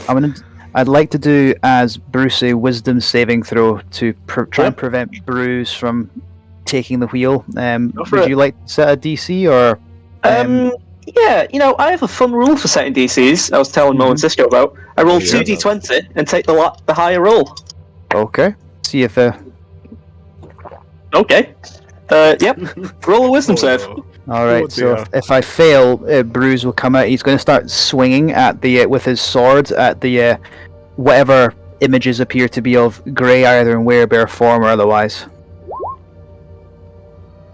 13. So you're a little under by 7. Oh bloody hell! So that means I fail. Yeah. You're all here. I rolled a 7. I rolled a 20 and a 4. Wow. So yeah, you Bruce Well, I'm just not sort being of that- roars awake. Yeah, the bear spirit emerges around him and goes a red and black sort of color, which you've seen only once before when he had those hags invaded his mind and forced him to kill or try to kill Ruin, and he starts swinging his sword at whatever phantom images of Grey Van Dreg there are, smashing it down on the ground, swinging at him, just like rising in absolute frenzy. Yeah, I see. You just sort of you cut into the building, like you cut into him, you cut into the building. You see blood splatter, building crack into stone, and then just starts to fizzle and disappear as this place sort of just is ever changing and just sort of shifts into different space. And then I'm going to take a rage point off. yeah, and you see at the podium of the temple, just where the Tiamat statue was once placed. You see, Maz just sort of appears and just says, "Oh, you're all so dedicated. Do you want to know what happened? Do you want to know how we got here? Actually, that's a fun story. Do you want to know the true trauma that set in maybe 3.5 years ago?" Just to add to you 1 second, if you allow me, Luke. Yeah, as you see the pool, you remember the pool when the Nidalia's egg was immersed on it. So it's like the pool is made out of blood. So at the moment, you see that Siggy is kind of like almost like made out of blood. Shit. Okay, I really don't want to take over the scene, but this is maybe Ziggy's moment and Luke's moment. If I'm doing too much, tell me to stop. Take over. Bruce rushes over to the ignoring Zagreus, saying, "I'll show you, trauma!" Smashes the statue with him on it, and just starts reaching into the blood pool where he knows Nadalia's cocoon was placed in. Yeah, as you do, you just see a slight snicker and a laugh, and as it just starts to break away, the statue slashed at turns to stone, just breaks away, and then as you do, like the pool that you're trying to pull through, you see you see Nadali's egg there. And as you go to grab for it, the pool gets bigger, and you just fall in. What you're doing is he falls in. Yeah, what is I'm happening? gonna catch Bruce by the leg, and as I can hopefully catch him and hopefully not fall in, I'll be like, "Enough games, Zagreus! Just get to your goddamn point!" Oh, Jesus! Bruce is trying to kick you off. He wants to go in deeper. Bruce, I was there! I know exactly what happened. You're not gonna find me there. Strength save for Errol. Alright. Would you say Aki walks up in front, or walk up in front of Zagreus. Why do you keep saying we nearly killed him? We nearly succeeded. It appears to only be you who's trying to do that. We save our friend. Yes, but all the danger you've put him in. Do you think this has really helped his life expectancy? I think Certainly more than you have. I think he really chose to come. Is his back turned to Ruin? Like, is he talking to Aki? Yeah. I'm gonna throw an Eldritch Blast into his back if I can. Go for it. While he's doing that, do I roll anything to contest Errol, or are you just doing as a You can DC? do. Because I'm happy either way. You can do. Oh my roll god! Strength check. Okay. It's gonna be 2 bolts of Eldritch Blast, by the way. Didn't go well. 16 and that's 23. Okay, do you want me to roll damage? Yeah, why not? I'll give you a nice. Yeah, why not? A 10? Yep. 16 damage. 16. I'll keep note of that. Yeah. I just do. You just sort of. You little fucking shit. And while that you fall in, Bruce, and then you just fall to the floor. You fall into the pit, but then you just kind of drop down from the ceiling. And you know what? You know what? I'm gonna kill you where it all started. Why not? He slaps his hands together. The room shifts again once more. And I'd like you all to roll initiative. As Bruce and Aki, you'll recognise exactly where we are. What It's burned into your brain. Oh, The Bruce others? would never forget. No, you're in a new place now, but it's the Oh. forest between Merrin and Candlekeep. Oh shit. Where Bryn died? Specifically, yes, actually, where Bryn died. And yeah, and if we can just roll initiative, as I'll roll for Zagreus. I'm gonna get Errol's token going. Sorry, I had to get it in order. Okay. Ooh, Yep, should I I'm, clear the I'm all aware. initiative?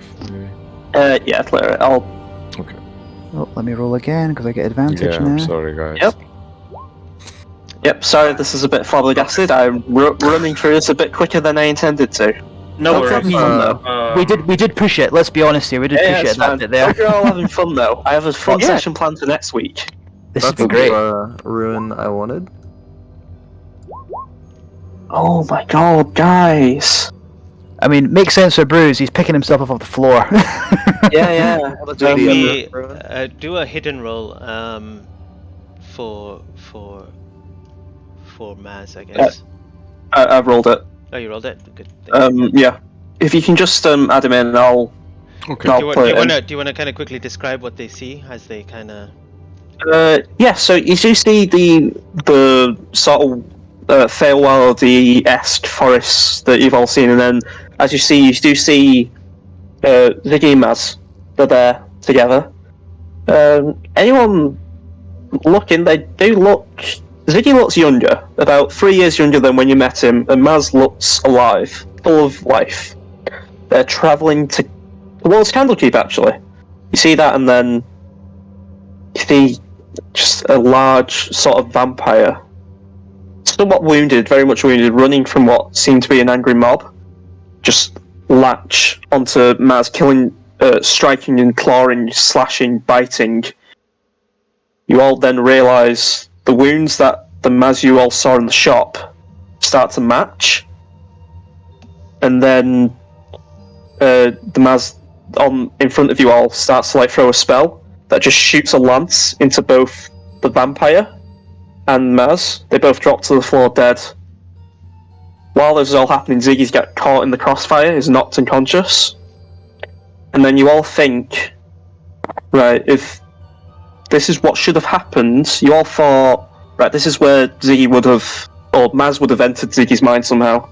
You all think that's happening, and then you look, you all see, there's a red slime-like multi-eyed creature that crawls out of the head of the vampire, growing in size to be almost as large as just a bowling ball, then starts to grow in size as a very large boulder. I think it looks, then it starts to look very concerned and just is pulled and shunted into Ziggy's head. And then it reappears as that all fades, that vision fades, and you see what is called a mind witness appear. Zagreus, the creature living inside Ziggy's head, appears. So, I came from a vampire. I came. And now, I've come to leave this place. Go out on my own. If you all want to stop me, you can all try to fail. Because I know how incompetent you all are. And with that, I'd like everyone, last thing, I'm going to be real quick, Ross. Want everyone to make an intelligence save. Oh, This fuck will off. help me. This will help me decide. This will help me decide who I'm going to target. So it doesn't matter whether you fail or succeed. Really? Oh, come on! Don't tell me I rolled high just to be targeted first or something like that. No. We'll see. Okay. We'll see next time. Can you, Mo, Cisco, while I'm doing this, can you add a 10 to the tracker for Zagreus? Gotcha. He rolled shit. Yeah. Okay. Right. So, Yadu, Ruin, you are all fine. Oh. Wow, dude, everyone rolled that shit for initiative. I know. Yeah, it's Yeah. really bad. We all actually, rolled. Even I rolled shit, and I'm meant to be against them. So, Aki, Errol, you were picked, and Errol and Aki feel like you just see these tentacles shoot down into the ground from the Mind Witness, who's slightly about 5 or so feet in the air, hovering. And then you feel a slight jolt into the back of your heads. Then it goes away for a second. You don't feel any pain, you just feel a slight jolt, and then, Aki, you feel a sense of relief over something. You're not sure what yet. And Errol, all that pain, all that vengeance you feel for the last 130 years, it's all weirdly gone. Huh. And as you see that appearing in front of you, near you actually, maybe just on the field or in front of you, there's a mist of a creature sort of forming. Errol, you see he has a similar red cloak. And Matt, what does Matt say when seeing Errol for the first time in 130 years? What Max will say is, "Oh, the pest again." Well, Yes, you see that. and then he pulls a dagger and is ready to strike. I'll add him to the initiative. Bruce, quick question. Yes. It's been a few weeks since you were burned profusely by Aki. Are there any burns still there? Still visible? They've healed over, but there's some visible scars on his torso under his shirt. Yeah, On his arms. Yeah, if there's any visible, you feel those sort of peel off. It's like slight skin and peel off, and they start to like move slightly. And Aki, you notice this specifically because you're drawn to it. Those little scabs and burns all start to come together, and you see a man, a man you've known for years, very green face, a monocle, and a great axe in hand, looking very ferocious towards you. Bruce, if you were of a wrong mind and very Aki at the man who was constantly trying to burn you alive, what would you say to him? That person being Aki? This alternate Bruce would come out with something along the lines of, "I'm done babysitting you. For good." You hear this massive roar from Bruce. And with that, we'll end tonight's session. Oh my god. You guys are so dead. Thank you, I'm Luke, sorry. so much. Thank you, Luke, for DMing. I need to ask something, Luke. Is this an alternate Bruce, or was this actually Bruce saying this? Because This is the the thing that anger. formed. This is the anger that probably Aki feels Bruce should be feeling towards him for constantly burning him to death. If that's okay with you, Ross. Yeah. Great. That's what it is. It's And, a manifestation of guilt. yeah, and Errol, that is a quick manifestation of what you think Matt's to be. Yep. Yeah, That's just in front of you now, ready to pounce. Yeah. And I'll add those to the initiative. And as Thank death, you. and as death and destruction inside Siggy's mind, not knowing whether you will live or die. What will happen if you go down here? Will you die? Will you live? We're gonna find out. We're gonna find out next week. Thank you guys. Thank you, Mo. Thank you, Luke. Fucking hell, what an amazing session. You fucking nailed it twice. Thank you. Bruce, what's your debts? Actually, what's your initiative? We'll finish off stream. Don't worry, guys. Yep. Yeah, we'll do that off stream. But yeah, Mo, I'll let it to you to do the outro if that's okay. No worries. Just want to say a quick thank you to Dan Curtis and James Webster for their art and music that we use. Intense session. So if you find out what the conclusion is, please tune in next week. Tomorrow we have the Eye of Observation, and on Sunday we didn't play last week, but hopefully this week we'll play the Curse of Strahd. But until then, whenever we see you, please stay tuned, spread the word. If you haven't subscribed, please subscribe, and we have a wonderful story, and hope that people watch it and enjoy the story that we are creating. But thank you very much, and have a good week, and see you next week, and obviously stay magical. Stay magical.